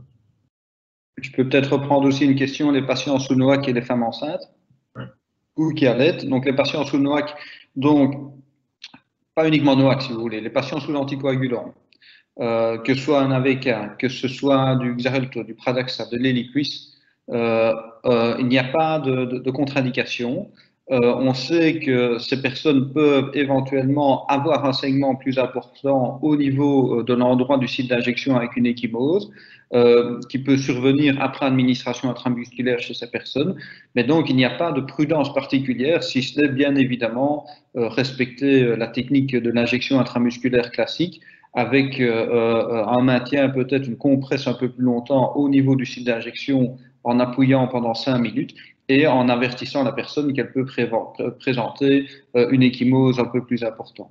Ça, c'est pour les NOAC. Alors, en ce qui concerne les femmes enceintes ou les femmes qui allaitent, on a une recommandation qui est présente dans le RCP, qui est de dire que on n'a pas d'informations suffisantes quelque part chez les femmes enceintes que pour le recommander. Par contre, c'est de la décision médicale de la balance bénéfice-risque du vaccin et du médecin et du patient pour le vaccin. Sur cette base, on a fait une discussion au Conseil supérieur de la santé pour analyser la question. Et aujourd'hui, le Conseil supérieur de la santé ne recommande pas actuellement la vaccination systématique de la femme enceinte, sauf si, là aussi, la balance bénéfice-risque est en faveur de cette vaccination. Donc, dit autrement, on ne le recommande pas. Je parle des vaccins ARN ici, tant que maintenant. Pour les femmes en âge de procréer et qui souhaitent être enceintes, là, ce qu'on propose, c'est une vaccination, si la personne est vaccinée, d'attendre 2 mois après la deuxième dose. Donc, on conseille une contraception et d'attendre jusqu'à 2 mois après la seconde dose du vaccin pour éventuellement tomber enceinte. Et en ce qui concerne les personnes allaitantes, là, je ne vous cache pas qu'au niveau de l'ARN messager, enfin, les femmes allaitantes, au niveau de l'ARN messager, il n'y a vraiment quasi aucun risque théorique, puisque soit l'ARN messager a un temps de demi-vie, je vous ai dit très court, et par ailleurs, s'il se retrouve dans le tube digestif du nouveau-né, il sera tout de suite dégradé. Mais le CSS s'est aussi prononcé sur le fait de reporter la vaccination jusqu'à l'arrêt de l'allaitement, de nouveau par souci d'extrême sécurité. Mais si il devait y avoir une personne qui était vaccinée puis qui voulait allaiter, je pense qu'il n'y aurait aucun risque à l'allaitement. Mais là, ce qui est recommandé, c'est d'attendre si on est en cours d'allaitement pour la vaccination. J'ai encore une question qui ira très vite en termes de réponse. C'est Daph Brigitte qui demande en cas d'anaphylaxie, qu'est-ce qu'on injecte? Est-ce que c'est de l'épipène? Oui, ou une demi-ampoule d'adrénaline. L'épipène, c'est jamais qu'un tiers d'ampoule d'adrénaline vendu beaucoup plus cher. Donc, une demi-ampoule fait l'affaire. Et une autre question peut-être pour Jean-Michel. Peut-être pour compléter, Lambert, ce que tu viens de dire, c'est que dans les SOP de vaccination, dans les centres de vaccination, il y a une procédure qui est mise en place avec du matériel qui sera disponible et le matériel prend en compte, oui. Le matériel doit être fourni par le vaccinateur, il n'est pas fourni par la FNPS. Oui, mais donc c'est ça que ça sera dans les centres de vaccination, c'est ça que je veux dire, où on vaccinera pour autant que c'est ce qui est recommandé, que le matériel soit disponible. Donc chacun doit s'assurer que le matériel est disponible. Oui. Et alors pour toi, peut-être, quelqu'un qui a des anticorps post-Covid, est-ce qu'il doit se faire vacciner? Et si oui, est-ce qu'il faut 2 doses?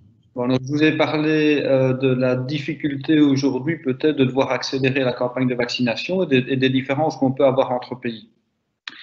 Alors, je vais vous donner deux informations, celle des études cliniques de l'EMEA et du CDC au niveau des États-Unis, et puis une réflexion plus théorique.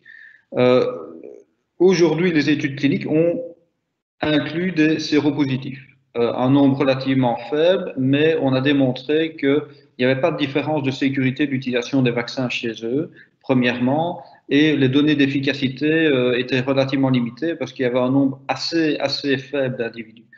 Du coup, le CDC, donc le Centre de contrôle des maladies aux États-Unis, recommande 2 choses. Un, de ne pas faire de testing sérologique au préalable chez les personnes. Donc, on peut très bien avoir des personnes qui étaient asymptomatiques et qui ont une sérologie positive. Donc, pas de sérologie au préalable et de vacciner tout le monde, que ce soit les séropositifs ou les séronégatifs. L'idée étant que ça permet de repartir sur des taux d'anticorps quelque part qui ont la même nature associée à la vaccination. On sait que suivant le moment où vous avez développé un Covid symptomatique ou asymptomatique, vous pouvez avoir soit une immunité qu'on appelle humorale, donc des anticorps qui vont être variables, qui peuvent diminuer, et une immunité cellulaire qu'on mesure relativement peu en routine, et donc vous n'avez pas ces informations-là. Et donc, c'est la raison pour laquelle, tant que maintenant, on recommande de vacciner tout le monde, tant les séropositifs que les séronégatifs. Enfin, je vous l'ai dit, il y a une réflexion théorique et le CDC l'a menée également, c'est de dire que si on veut gagner du temps et ne pas vacciner des séropositifs, néanmoins, il est préférable d'utiliser un cutoff de 3 mois. Donc, ceux qui auraient développé des anticorps ou ceux qui auraient développé la maladie au-delà de 3 mois, ben, on recommande de les vacciner, même si on sait que, suivant différentes études, dans une population, généralement encore après 6 mois et 8 mois, on conserve des anticorps, mais c'est très variable d'individu à l'autre, d'où l'idée de vacciner tout le monde. Mais la réflexion de dire aujourd'hui, est-ce qu'il y aura un intérêt de vacciner uniquement les séronégatifs, je pense qu'elle pourrait aussi venir sur la table et elle serait à mon avis cohérente si on devait accélérer la vaccination pour des raisons épidémiologiques, notamment de variants. Okay. Deux petites questions. Une, est-ce qu'on pourra revoir le webinaire? La réponse est oui, il sera disponible sur le site de la VIC comme tous les autres webinaires qui ont été préparés.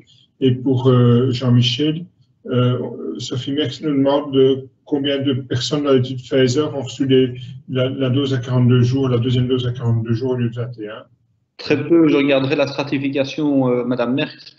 C'est pour ça que la recommandation des 42 jours qui vient de l'OMS aussi est mentionnée surtout dans le cas de circonstances extrêmes, comme je viens de le mentionner, si on devait vraiment devoir vacciner beaucoup plus vite, puisque la recommandation dans les études cliniques, c'était quand même 21 jours, mais on sait qu'on a été jusque 42 jours. Donc, je n'ai plus les données en tête, mais j'avais vu les données de stratification. Je pense, sans me tromper, que c'est vraiment une gaussienne aux alentours de 21-23 jours. Donc, mais le dernier patient en termes de nombre de jours, c'était 42 jours. C'est pour ça d'ailleurs qu'il y a des discussions à l'Agence européenne des médicaments, que ceux comme la France qui voudraient recommander 42 jours, ça reste de l'in-label et pas de l'off-label, parce que dans le RCP du produit, il est mentionné au moins 21 jours.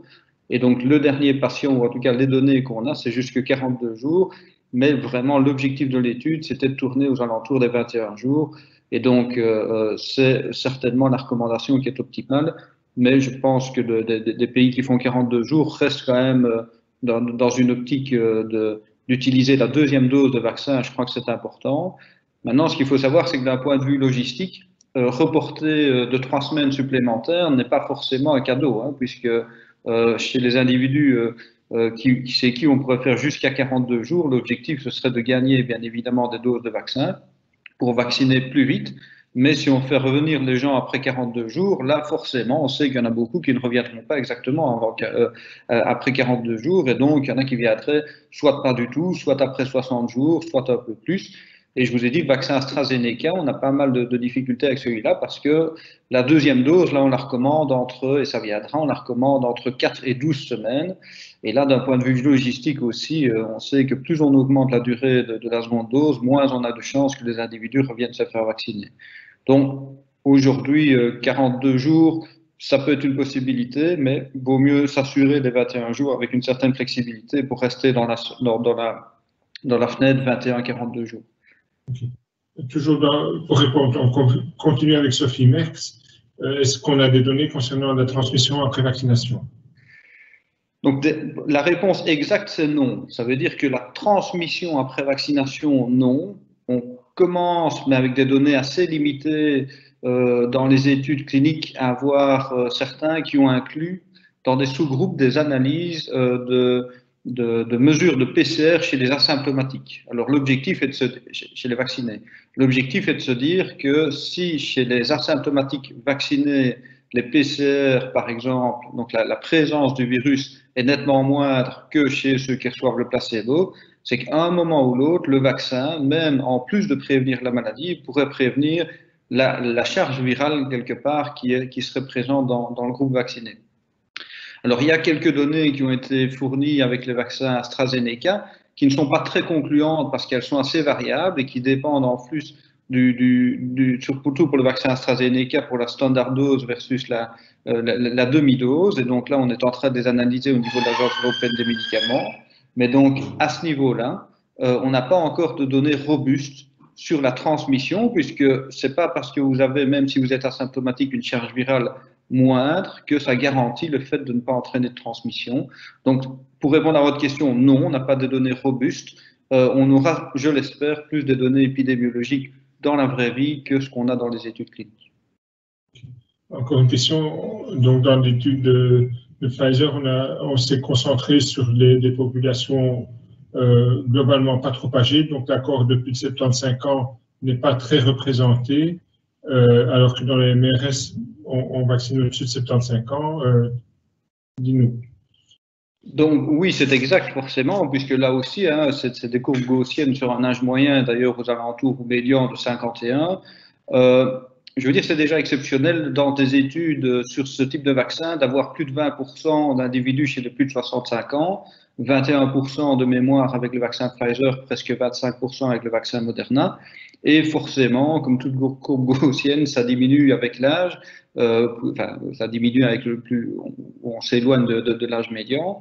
Et donc, ce qui est important, c'est deux choses. C'est de se rendre compte que les études aussi ont été basées sur des titres d'antigènes, donc du mRNA, qui permettent d'avoir une bonne réaction immunitaire. Et là aussi, on a constaté que cette réaction immunitaire est assez importante, avec des anticorps neutralisants vraiment de plus de 90%. Alors là aussi, on a moins de données chez les personnes les plus âgées, mais on n'a pas de raison de penser qu'on aurait vraiment une perte majeure d'efficacité chez les moins de 75 ans par rapport aux 65-75 ans. On sait qu'on a une immunosénescence.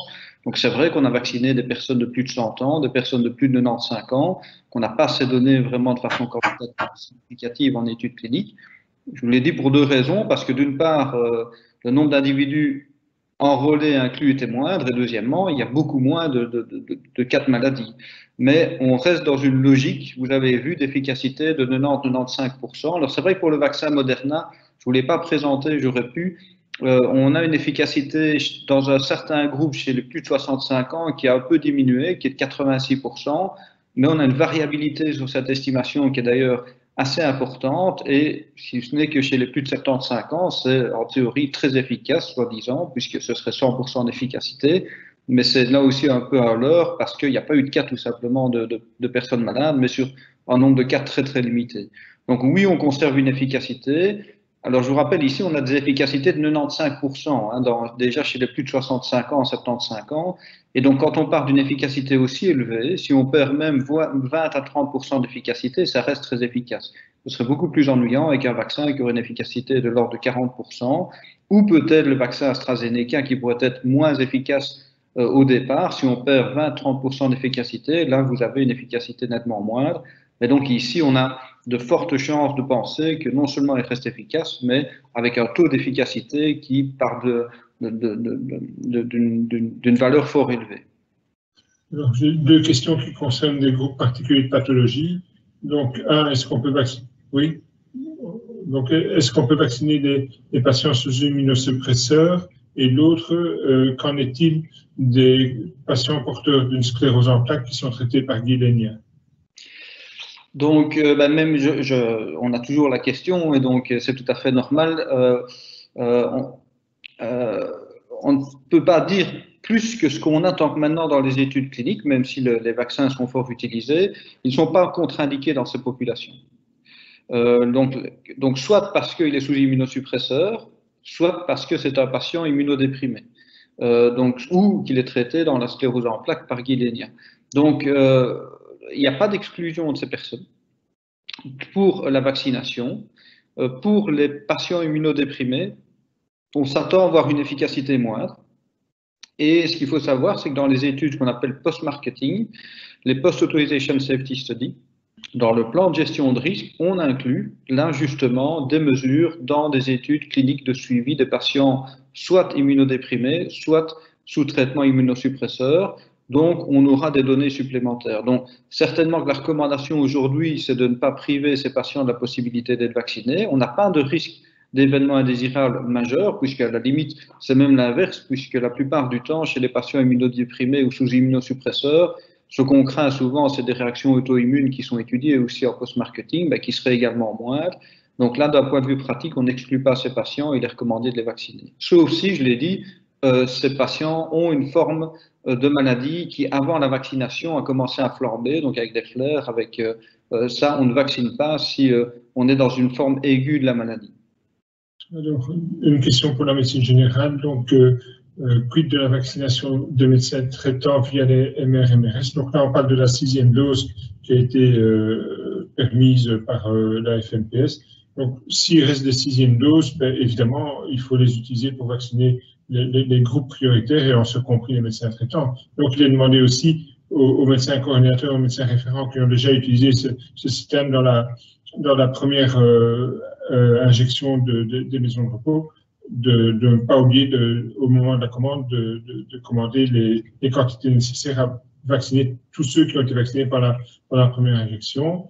Et une autre question pour Jean-Michel, les mutants, donc c'est Pierre-Yves Devres qui pose la question, les mutants anglais, brésiliens, africains et autres ne peuvent-ils être intégrés dans un vaccin mRNA multisouche?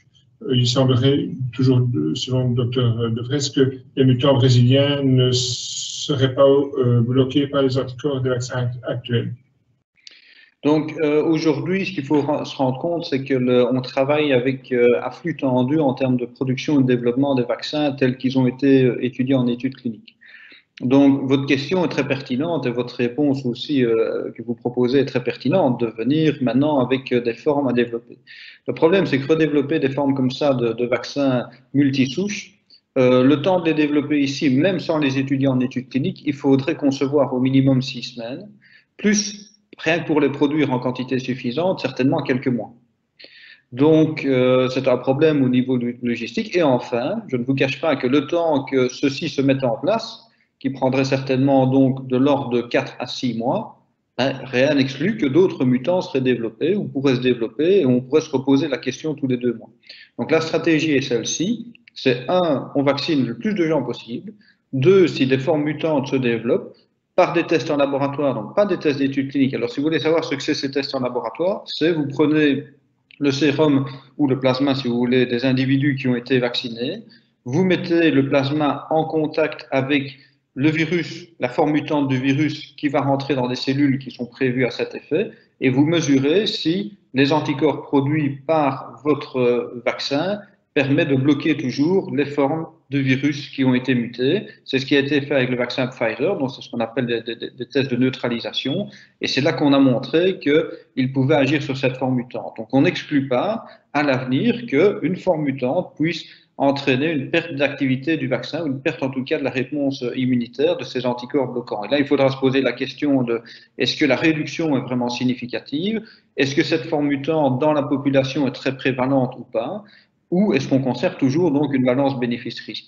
Et c'est seulement si on venait à développer une forme mutante très prévalente avec un vaccin nettement moins efficace qu'on se poserait la question de reproduire un vaccin avec une souche adaptée, mais pas ici le faire de façon anticipative, puisque ça aurait plus de conséquences sur la production des vaccins actuels qui seraient mis en péril et qui doit être nécessaire pour vacciner la plupart des personnes maintenant. Et donc, mais la question, bien évidemment, est pertinente d'un point de vue tant scientifique que d'un point de vue pharmacologique. Alors, je ne sais pas où on en est dans le timing du webinaire. Il y a encore beaucoup de questions, elles sont plus intéressantes les unes que les autres. J'en ai une ici où on me demande, on parle de centres de vaccination. 1, est-ce qu'ils sont identifiés? 2, est-ce que les cercles vont être sollicités? La réponse est assez simple. Donc, on a identifié les régions dans lesquelles on voudrait mettre un centre de vaccination. La position exacte est en réflexion pour le moment. Elle va décider, notamment en concertation avec les cercles, qui vont bien sûr être sollicités, mais qui vont aussi être partie prenante dans la vaccination, bien sûr. Alors, je ne sais pas si je descends dans les questions. La sérologie, on en a parlé. Oui, quand est-ce qu'on peut vacciner les personnes qui ont fait le Covid, Jean-Michel? Donc, ce qu'on recommande aussi selon le CDC, c'est qu'il faut, il y a deux choses. Il y a les personnes qui ont fait le Covid et les personnes qui sont isolées parce qu'elles ont éventuellement été mises en contact avec des personnes qui sont asymptomatiques. Donc, on recommande au moins 2 semaines, ça veut dire au moins la fin des symptômes ou au moins la fin de la période d'isolement.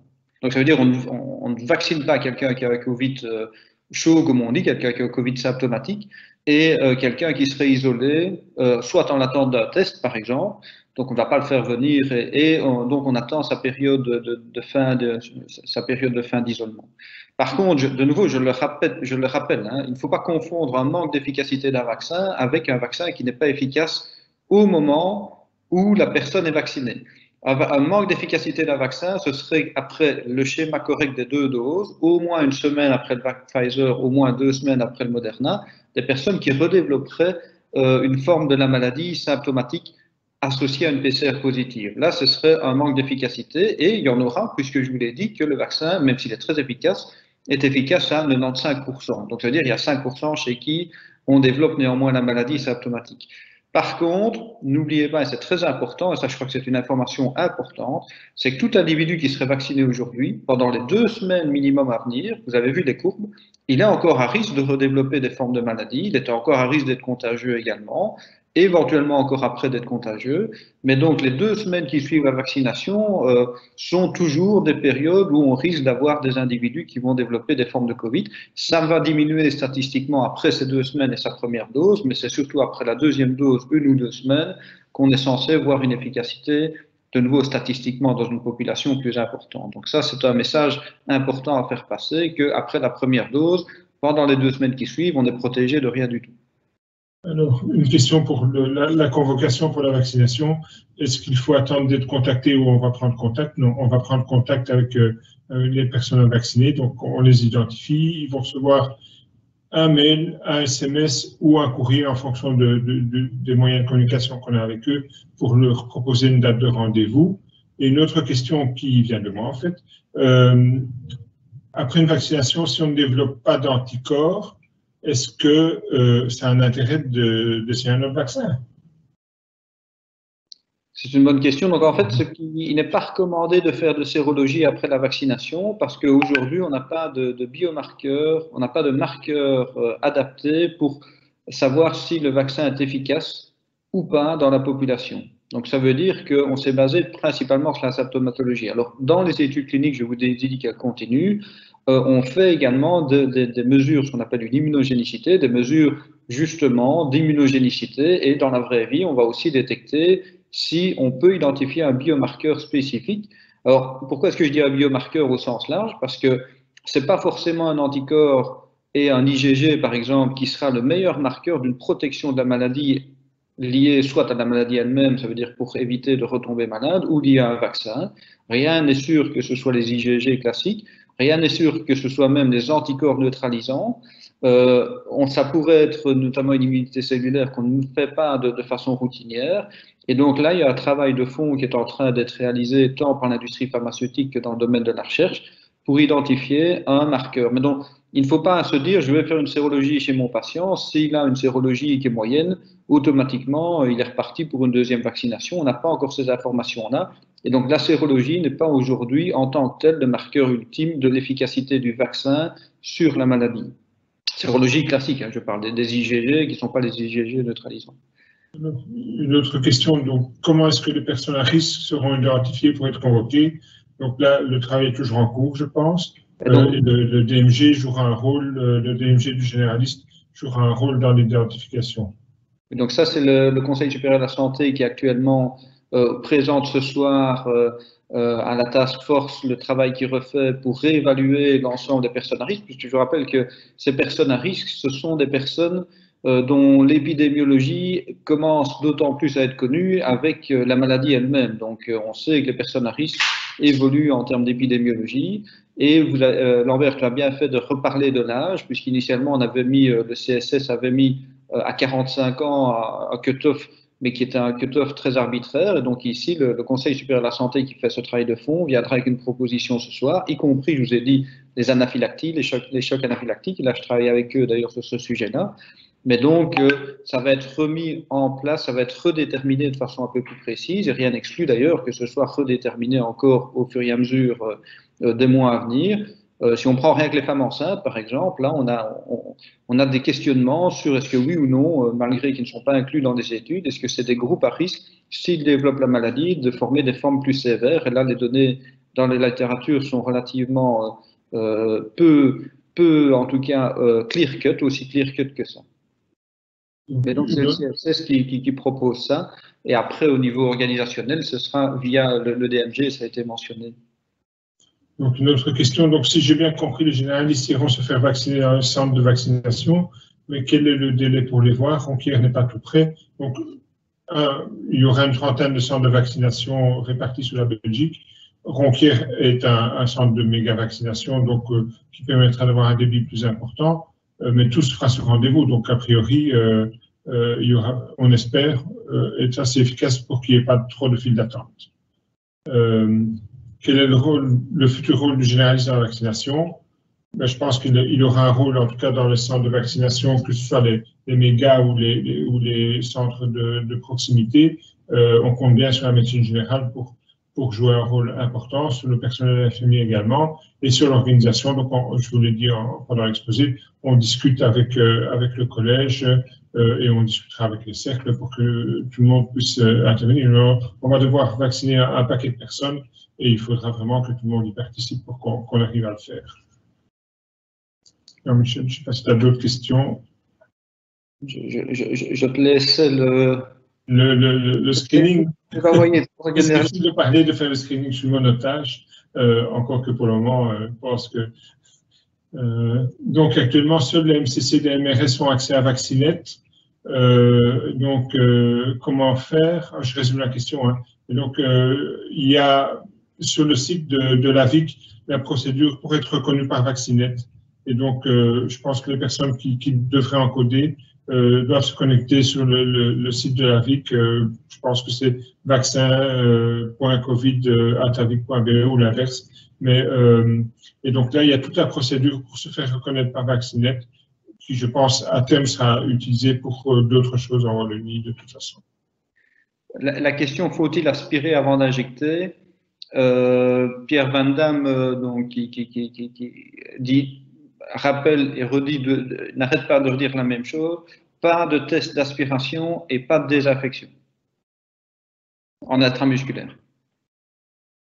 Ouais, et donc, une question qui revient systématiquement, quid des patients qui ont des anticorps à titre élevé, un seul vaccin ou les deux?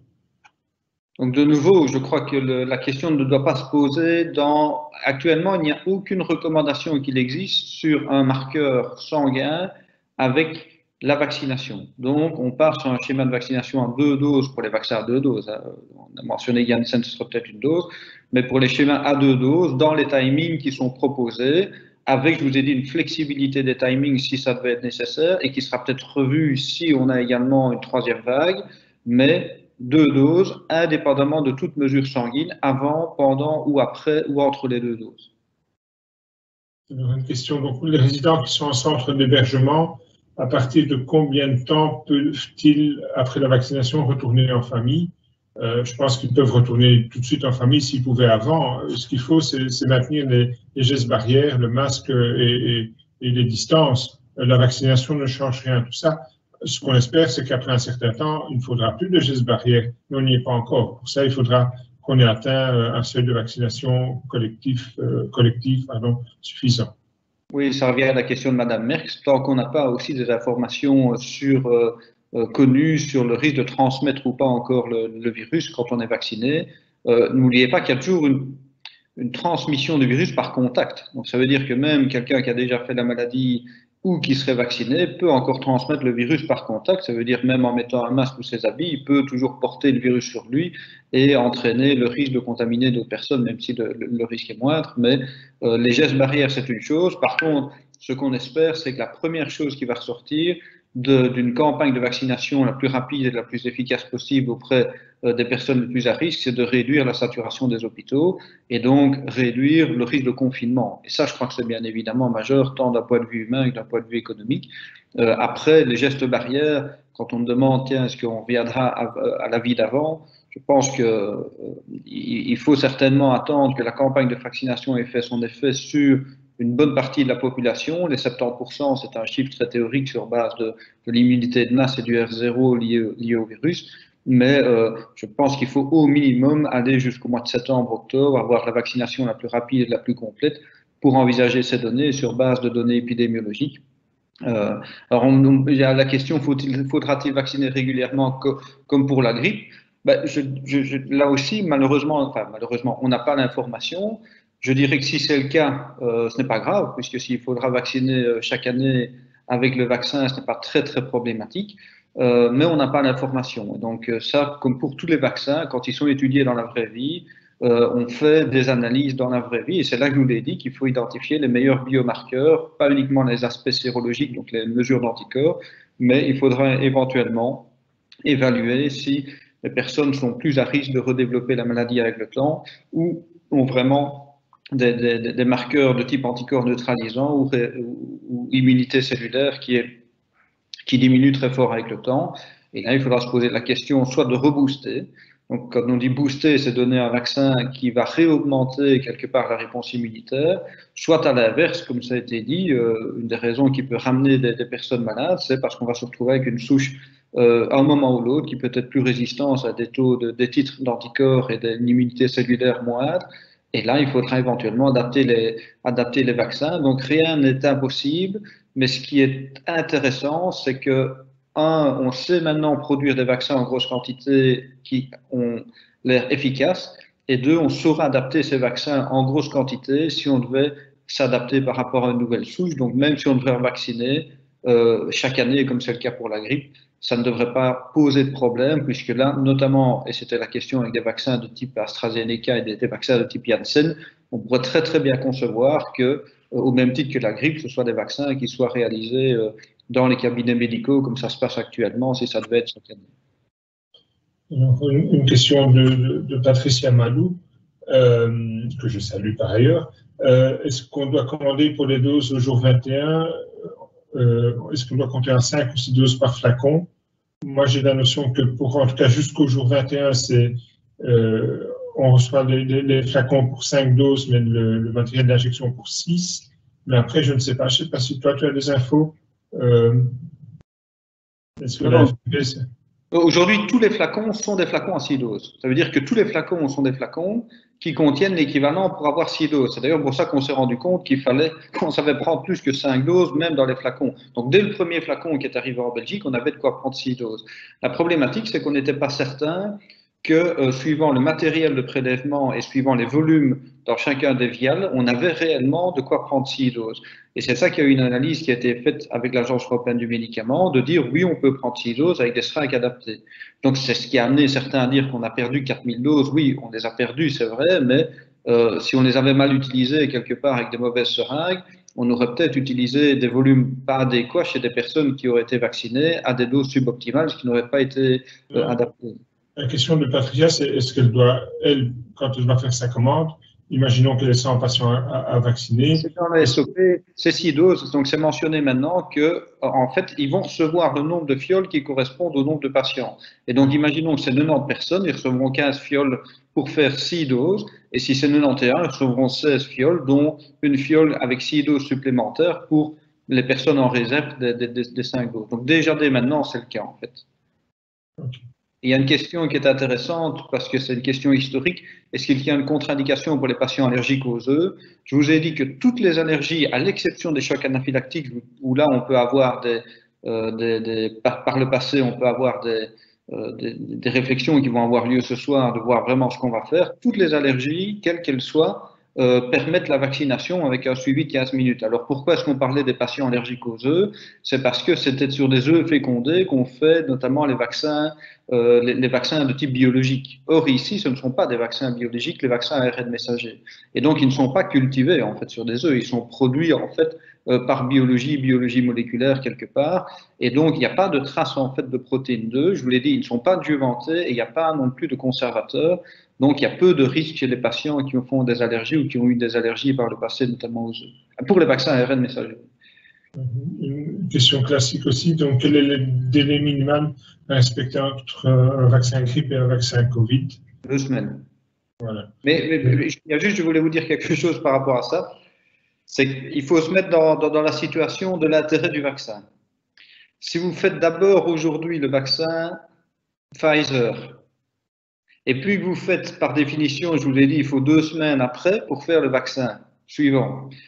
Ben, forcément, vous ne saurez pas faire 2 semaines après le vaccin contre la grippe, puisqu'en théorie, c'est 1 semaine après le vaccin contre la grippe, soit 3 semaines après la première dose, qu'il faudrait faire le rappel du vaccin Pfizer. Donc, vous ferez le vaccin contre la grippe 2 semaines après la deuxième dose. Donc, ça veut dire 5 semaines à partir de maintenant. Et 5 semaines à partir de maintenant, vous vous retrouvez fin février, le vaccin contre la grippe n'est efficace qu'après 2 semaines, et donc vous aurez passé le pic de la grippe. Donc dit autrement, brouillez-vous de vacciner les personnes avec la grippe maintenant et puis faire le vaccin Pfizer ou Moderna, parce que dans l'autre sens, ce sera trop tard pour faire la grippe. Donc, par contre, je vous dirai pas la même chose au mois d'octobre forcément, puisque c'est encore différent. Mais donc d'abord ici, le vaccin, si vous avez encore des reliquats de vaccins de grippe à vacciner, c'est clair que c'est certainement dans l'ordre en théorie qu'il faudrait le faire, ou bien vous tablez sur le fait que vous avez moins de risques si vous avez une grippe d'avoir une mortalité élevée et vous ne faites pas la grippe. Mais voilà, c'est 2 semaines en théorie. Alors, on reste dans les 15 jours, ça c'est Marc Leclerc, que je salue aussi également. Quel est le délai entre une clinique et un test positif Covid et une éventuelle vaccination? Je vis avec l'idée que c'est 15 jours, mais... Entre une PCR positive? Oui, un patient qui a eu le Covid et qui n'est plus symptomatique ou un test positif. Et c'est 2 choses différentes. Quelqu'un qui n'est plus symptomatique, par définition, s'il fait une PCR, c'est qu'il pense qu'il a été en contact avec une personne positive et qu'il est asymptomatique, mais que soit parce qu'il est en fin il est en fin de charge virale et on le détecte quand même par PCR, soit il est en début de charge virale et on le détecte par PCR. Donc, par mesure de prudence, il faudrait quand même attendre certainement 2 semaines. Et là, il peut effectivement commencer à développer des symptômes, malheureusement pour lui. Et là, il ne doit pas être vacciné. Et à l'inverse, si 2 semaines après, il n'est pas symptomatique, là, il peut être vacciné. Donc, une question qui revient aussi systématiquement, est-ce qu'on vaccinerait les professionnels de la santé qui sont enceintes? Je pense que tu en as déjà parlé. Donc, est-ce qu'on vaccine donc, une femme enceinte, le professionnel de la santé, est-ce que tu la vaccines ou... Mais de nouveau, le vaccin, selon l'indication, permet de le faire. Aux États-Unis, ils vaccinent beaucoup chez les femmes enceintes. En Angleterre, initialement, ils n'avaient pas recommandé. Depuis qu'ils ont eu les études animales qui étaient rassurantes, tant d'ailleurs sur la fertilité que sur la grossesse, enfin sur la grossesse, les études animales de reproductivité, ben, ils ont changé d'avis, ils ont dit, ben voilà, ce n'est pas une priorité, comme l'a mentionné le Conseil supérieur de la santé, de prendre toutes les femmes enceintes et de les vacciner. Mais si une femme enceinte devait être vaccinée, il ne faut pas, je vais dire, prendre des mesures drastiques par rapport à sa grossesse. Mais ce n'est pas une recommandation de faire une vaccination systématique, y compris chez les professionnels de la santé. J'ai une question technique à laquelle je peux répondre. Dans l'étude Pfizer, 43 448 personnes ont reçu soit le vaccin, soit le placebo. Seulement 37 706 rentrent dans les statistiques finales. Y a-t-il des datas consultables concernant le suivi? En fait, que les choses soient claires, personne n'a été exclu des études en se disant on a pris que des personnes à la limite qui correspondaient le mieux. Ce que je vous ai dit, c'est que ce sont des données intermédiaires. Pourquoi est-ce que ce sont des données intermédiaires? Parce qu'il a fallu avoir le maximum d'informations sur des personnes qui étaient vaccinées pour lesquelles on avait des cas, et il fallait au moins avoir 50% des personnes qui avaient été vaccinées avec la deuxième dose depuis 2 mois.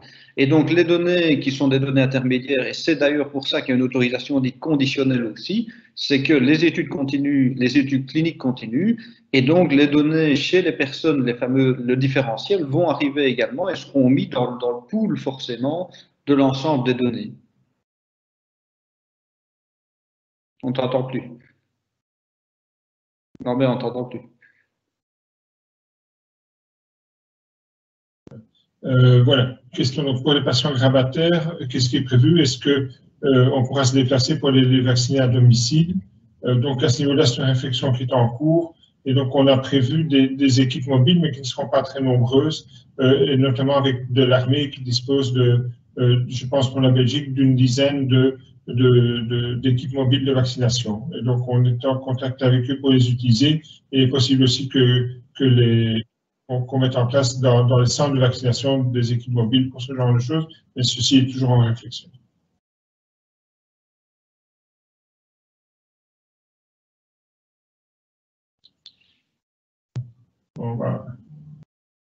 Alors, il y a aussi une question, y a-t-il une carte de vaccination Covid qui sera distribuée aux patients?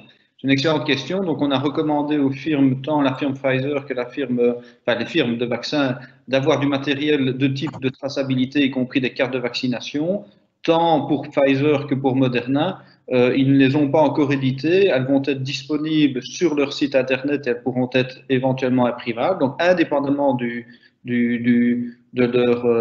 Vaccinet Plus, où elles pourront imprimer un document.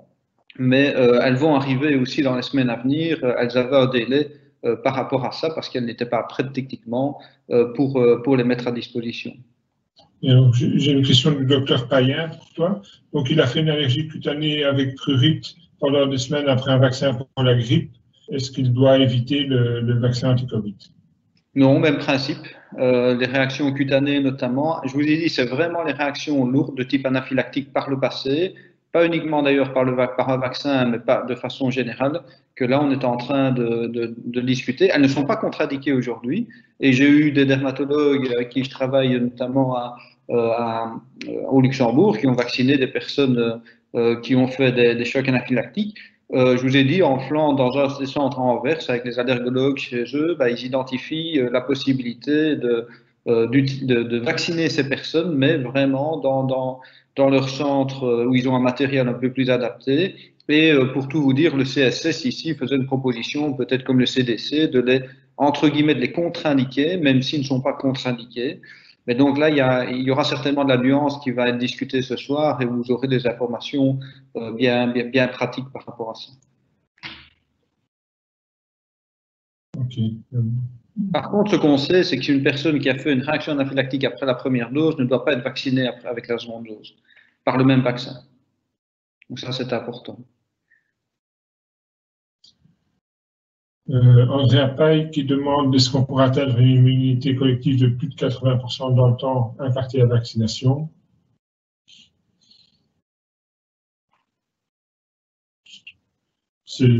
On va vacciner un maximum de personnes et puis on verra bien, non? Je pense qu'il faut bien Je pense que ça a été une erreur peut-être dans les médias et de façon générale, peut-être même des épidémiologues ou moi-même certainement, de venir chaque fois avec une valeur cut-off de 70%. Je vous ai dit, c'est une valeur théorique qui dépend du virus, qui dépend du R0, pour avoir une immunité de masse. Et donc, beaucoup dans les médias disent ah ben, le vaccin ne servira à rien si on ne vaccine pas au moins 70%. Si aujourd'hui, chaque personne qui est vaccinée, et c'est ça qui a été montré en études cliniques, hein, en gros, globalement, vous réduisez de 95% votre risque de tomber malade si vous êtes vacciné à titre individuel. Et donc, plus vous allez vacciner des personnes, moins vous allez développer des formes dans la population importantes d'individus qui vont avoir des formes de maladies moins sévères et éventuellement plus sévères. Donc, vous allez réduire la charge au niveau des hôpitaux et donc ça aura déjà un impact direct. Après, je vous rappelle que le concept de l'immunité de masse, c'est quoi? C'est de permettre aux gens qui ne sont pas vaccinés pour différentes raisons, que ce soit des raisons éthiques ou des raisons de santé, par exemple, on a parlé de choc anaphylactique, de pouvoir espérer être d'avoir moins de risques de tomber malade ou d'être infectés par le virus parce que d'autres, en grande quantité, auront été vaccinés. Et donc, c'est deux choses différentes et je pense qu'on a mixé en fait qu'on appelle l'efficacité directe du vaccin en disant bah, il faut au moins 70% pour que la campagne de vaccination soit efficace, et cette immunité de masse pour que les personnes qui ne sont pas vaccinées puissent bénéficier de l'immunité induite par ceux qui sont vaccinés et réduire ainsi la transmission du virus. Mais comme on n'en a pas de garantie non plus, il ne faut pas venir systématiquement en disant bah, si on n'atteint pas les 70%, c'est une erreur. Par contre, plus vite on vaccine, et j'insiste encore ici, et moi je ne m'occupe pas de la campagne de vaccination, donc je mets comme vous la pression à ceux qui l'organisent, mais avec les vaccins indices, mais non, mais je pense que ça se fait, comme ça doit se faire, mais avec les vaccins disponibles, parce que ce que je crains plus, un peu comme en Angleterre, c'est qu'on n'anticipe pas suffisamment vite, par manque de vaccins et autres, le nombre de personnes à vacciner si une troisième vague arrive et qu'on va retrouver un confinement parce qu'on aura des gens qui vont tomber malades. Mais ce qui est important, c'est de vacciner le plus vite avec le maximum de doses qu'on a. Ça, c'est le plus important, plutôt que de venir regarder des chiffres, est-ce qu'on est à 63%, et quand on sera à 68%, de se dire, ah ben, si on n'est pas à 70%, c'est une catastrophe. Non, chaque personne vaccinée, on gagne du temps sur le virus pour autant qu'on vaccine plus vite. Alors, toujours une question qui va dans le même sens, en fait. Donc, c'est Sophie Merckx qui demande si on n'est pas en retard. Elle est étonnée que nous ne savons pas encore où seront les centres de vaccination, alors que les doses seront bientôt dans les frigos. Donc, en fait, des centres de vaccination, on sait où ils seront, les montées ne sera pas très difficile. Il y en a deux qui sont prêts, donc celui de Ronquière et celui de Vierzey ont été montés en centre de testing à orientation vaccination. Donc, dans le contrat passé avec la Croix-Rouge, on a prévu que ces centres-là pourraient être activés immédiatement en centre de vaccination. Et les autres, je pense qu'il ne faudra pas longtemps pour les monter. On est quand même fort avancé dans la réflexion. Mais aujourd'hui, les frigos sont vides, je veux dire. Donc, les vaccins, tout ce qu'on a comme vaccin est utilisé. On sait qu'ils vont arriver, ils vont arriver plus vite que prévu et on est content que ça arrive. Donc, quand ils seront là, on sera prêt.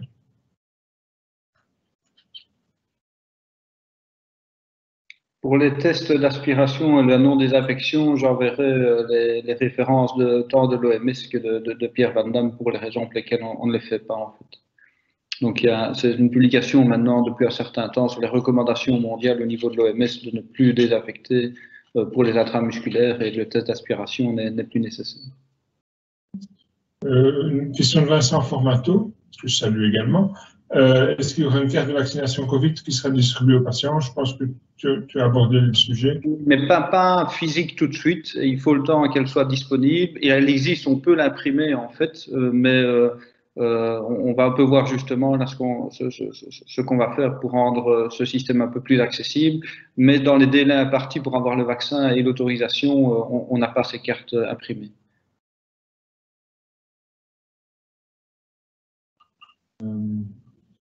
Et encore.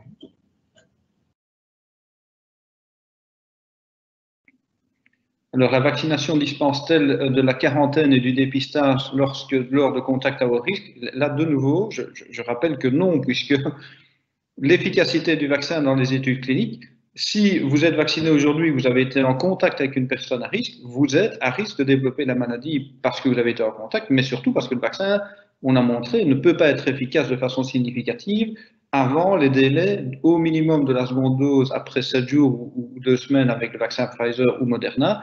On sait que ça peut être le cas déjà après une première dose, mais en tout cas pas certainement durant les 2 semaines.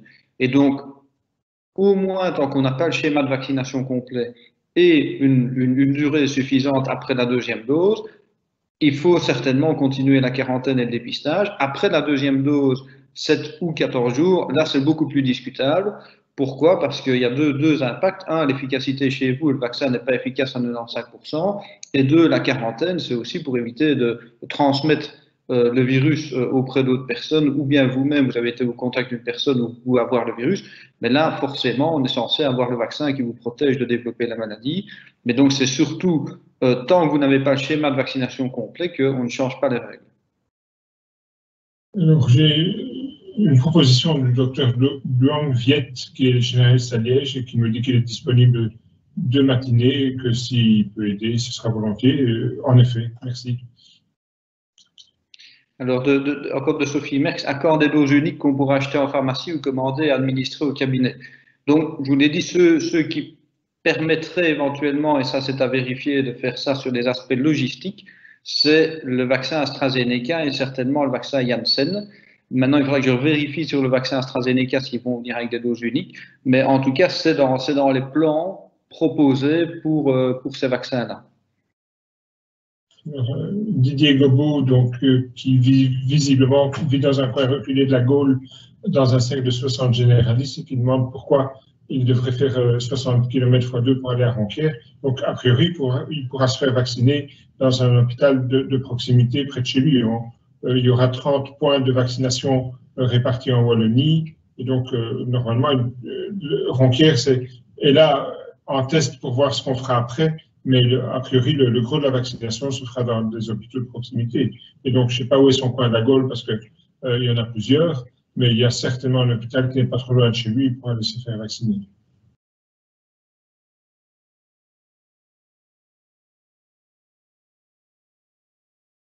Pourquoi ne pas vacciner la nuit, confrère Israël? Moi, ça ne me dérange pas, ça fait 3 semaines que je ne dors plus. Oui, je partage. Et je partage. Il y a une question très épidémiologique auquel je ne sais pas répondre, je peux vous donner juste des informations.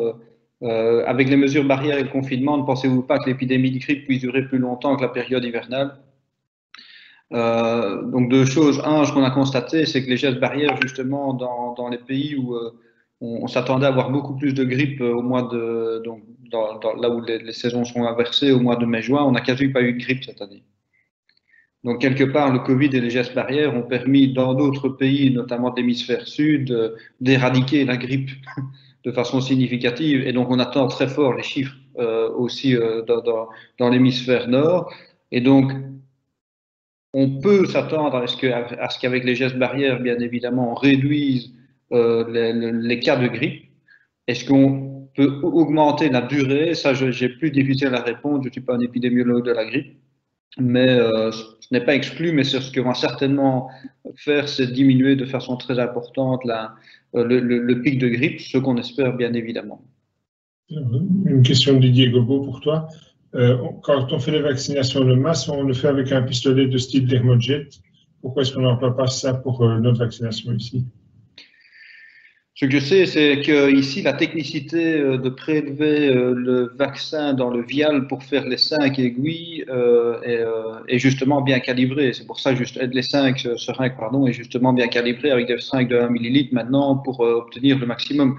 Donc, c'est une bonne question. Je pense que ça n'a pas été tout simplement pris en compte lors des développements et qu'on a souhaité, en tout cas pour les vaccins Pfizer notamment, mais aussi Moderna, travailler avec des seringues classiques.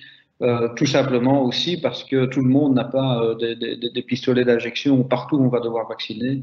Et donc, c'était certainement la formulation la plus adaptée. Et aussi, on oublie de le dire, c'est ce qui a été fait en études cliniques. Donc, pour être le plus proche des études cliniques, c'est de travailler avec le même type de matériel. Une question du docteur Geneviève Sander qui dit l'armée peut se déplacer mais pas le médecin pour vacciner. alors que pour la grippe H1N1, la médecine générale a pu s'organiser. Donc, à aucun moment, on n'a pas dit que la médecine générale ne serait pas impliquée dans la vaccination.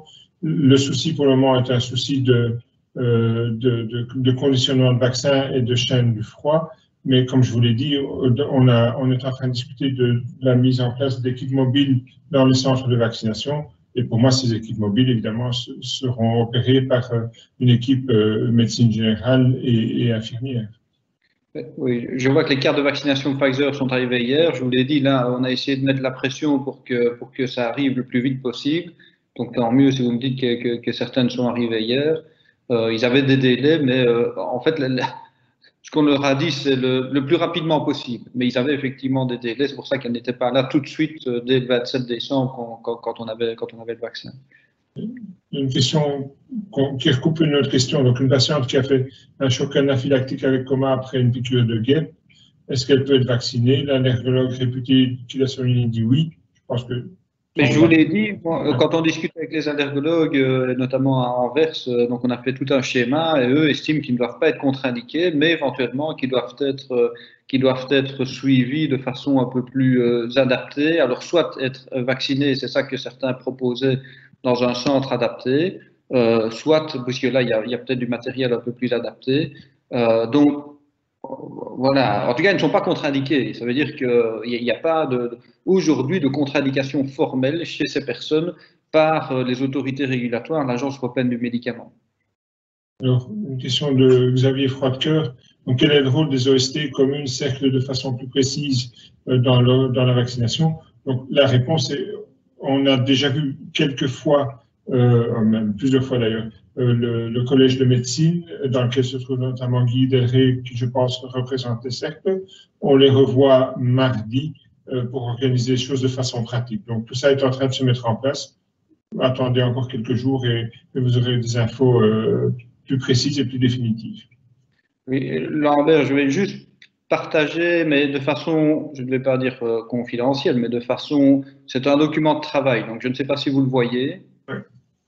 Voilà, c'est un document de travail sur lequel on a fourni au CSS et sur base aussi de leurs recommandations qu'on a fait avec avec Pierre Van Damme et des personnes qui sont assez spécialistes justement en immunologie, en allergologie de l'université d'Anvers ici, pour vous mettre voilà, les cas d'anaphylaxie. Donc on a fait un système très visuel qui fait qu'avant la première dose, donc le matériel médical adapté, la supervision médicale, donc au minimum de 15 minutes. La seule contre-indication avant la première dose de ne pas vacciner, c'est une hypersensibilité à un des constituants, et on retrouve le fameux polyéthylène-glycol, ou, et c'est important, de façon plus générale, ceux qui sont allergiques et qui ont une histoire d'allergie au polyéthylène-glycol. Mais c'est là qu'il y en a, c'est très très rare. En tout cas, dans la littérature, c'est très rare. Mais comme le polyéthylène-glycol se retrouve dans un des lipides, ben, ça regroupe ceux qui ont une allergie à une des substances. Par contre, c'est là que vous voyez sur votre droite ceux que je vous ai mentionnés. Ceux qu'on peut vacciner, c'est ceux qui n'ont pas d'histoire d'allergie ou si une histoire d'allergie avec une médication orale, mais pas uniquement, ou une allergie environnementale, une allergie au latex, puisque en fait la capsule des fioles ne sont pas en latex, et donc même si on prélevait avec la seringue des microparticules de latex, il n'y aurait pas d'allergie. Et là, on fait la vaccination avec 15 minutes. Et puis, il y a le fameux orange qu'on est en train de discuter. Donc, les allergologues, immunologues nous ont mentionné qu'il y a 3 conditions sous-jacentes, dont justement une anaphylaxie idiopathique, un angioœdème héréditaire et une mastocytose systémique, qui, eux, devraient considérer de passer par un centre auprès d'un immunologue allergologue avant de décider de se faire vacciner. Et s'ils seront vaccinés, ce serait éventuellement là-bas. Et c'est là qu'on peut avoir des différences, notamment une précaution plus élevée avec un suivi d'au moins 30 minutes chez des personnes qui ont une histoire d'anaphylaxie. Et voilà, les personnes ici nous ont dit, mais attention, même une anaphylaxie à la pénicilline, on ne pense pas qu'il y ait un risque avec les vaccins, donc on pourrait les mettre dans les verts, et à l'inverse, le CSS ou d'autres nous disent, ah ben non, il faut les mettre dans les rouges. Et donc là, c'est vraiment une discussion en cours, mais ce qui est le plus important, c'est que le rouge restera certainement rouge et le vert restera certainement vert. Ces personnes, si vous connaissez des personnes qui ont des conditions de ce type-là, notamment les angioédèmes héréditaires ou des anaphylaxies idiopathiques, ben, celles-là devraient certainement consulter leur immunologue, puisque généralement elles sont suivies. Donc voici le genre de document qu'on est en train de préparer pour avoir quelque chose de très visuel, et bien évidemment qu'on mettra en disposition avec l'accord quelque part de suivi du CSS, où on va utiliser le document du CSS sur lequel on travaille également. Je pense, une dernière question, je pense, de Vincent Offroy, qui demande quand est-ce qu'on pourra réouvrir les MRS, est-ce qu'on pourra les réouvrir après la deuxième dose de vaccin? Parce que c'est une question que énormément de monde se pose. Je sais que nous, on en discute en direct avec la VIC et avec la ministre. Tu as peut-être un avis plus scientifique, Jean-Michel? Non, je pense que l'aspect scientifique est très difficile. Je ne te cache pas que je sais que certains estiment que, peut-être à tort, de nouveau, que si on a au moins 70% des résidents et du personnel dans les maisons de repos qu'on pourrait réouvrir, je pense que la base scientifique n'est pas là. Il n'y a pas d'aspect scientifique. Je vous ai dit, il ne faut pas prendre cette valeur de 70% pour essayer de les appliquer à quelque chose de local. Ça veut dire que même si vous n'avez pas 70%, même dans un cluster comme dans une maison de repos, on n'a aujourd'hui aucune garantie. Si 70% des personnes sont vaccinées, les 30 autres pourcents vont avoir une immunité de masse et ne vont pas éventuellement être à risque de développer la maladie, surtout s'il y a des visites. Et donc 30%, c'est quand même beaucoup, hein, sur un home de 100 personnes, c'est 30 personnes qui pourraient là aussi être infectées, là aussi avoir un taux de mortalité. Donc moi, je n'ai pas en tout cas je pense que ce sera avant tout une décision politique sur base des chiffres qu'on va avoir en termes de mortalité, y compris dans les maisons de repos et de soins, certainement. Et donc je crois que c'est scientifiquement, le 70% dans des clusters, dans des zones très limitées, ne justifie pas, puisque si vous réouvrez, par définition, ça ne veut plus rien dire les 70%. Voilà. Je pense qu'il est 3 heures. Je pense qu'on a bien débordé de notre cadre. Jean-Michel, un petit mot de conclusion et on y va? Non, écoutez, je vous ai dit, moi, que les choses soient claires, je m'occupe plus des vaccins, de la spécificité des vaccins, donc je ne m'occupe pas de la campagne de vaccination, donc c'est pour ça qu'on fait souvent les webinaires ici à deux, avec le côté médical et le côté mise en place de la campagne. Moi, je travaille surtout avec l'Agence européenne du médicament et l'OMS sur les données des vaccins, et avec toute humilité, je vous dis ce qu'on connaît et ce qu'on ne connaît pas, mais je pense que maintenant, on a une connaissance qui est beaucoup plus importante. Alors, peut-être important, et je tiens à vous le dire à vous, mais moi, je m'occupe aussi surtout de la sécurité des vaccins. On va avoir des personnes qui vont, surtout dans les maisons de repos et de soins, vont avoir des problèmes de santé après la vaccination. Je n'ai pas mis des schémas, mais c'est une évidence. Si vous prenez les taux de mortalité en 2019, avant le Covid-19, et le nombre de personnes décédées dans les maisons de repos, et que vous faites ça par jour, vous avez des personnes qui meurent tous les jours dans les maisons de repos et de soins, comme vous aurez des personnes qui vont mourir certainement après la vaccination. Et donc là, il y a un travail d'analyse de causalité à chacun des cas qui est réalisé auprès des agences nationales et des agences internationales des médicaments. Mais ça arrivera, puisque c'est la base même. Je veux dire, le vaccin ne prévient pas des autres maladies, il ne prévient pas non plus d'autres choses. Par contre, nous sommes attentifs à ces liens de causalité qu'il faudra éventuellement ne pas exclure. Et là, aujourd'hui, c'est quelque chose d'important, d'où l'importance de rapporter l'ensemble des événements indésirables, y compris ceux qui seront un peu plus graves, parce que nous, on les analyse dans des bases de données beaucoup plus larges, au niveau national et au niveau international, et ça ne peut que nous donner des informations supplémentaires. Voilà. Moi, je clôturerai en remerciant toutes les personnes qui ont participé à ce débat, en remerciant la VIC pour l'organisation et Jean-Michel pour la qualité de ce qu'il nous présente régulièrement. Voilà. Et donc, n'hésitez pas, si vous avez d'autres questions, on est contactable, tant Jean-Michel que moi, par mail, et Yvan Anglais aussi. Donc, n'hésitez pas à nous contacter. Voilà. Merci et à la prochaine fois. Merci, bon après-midi.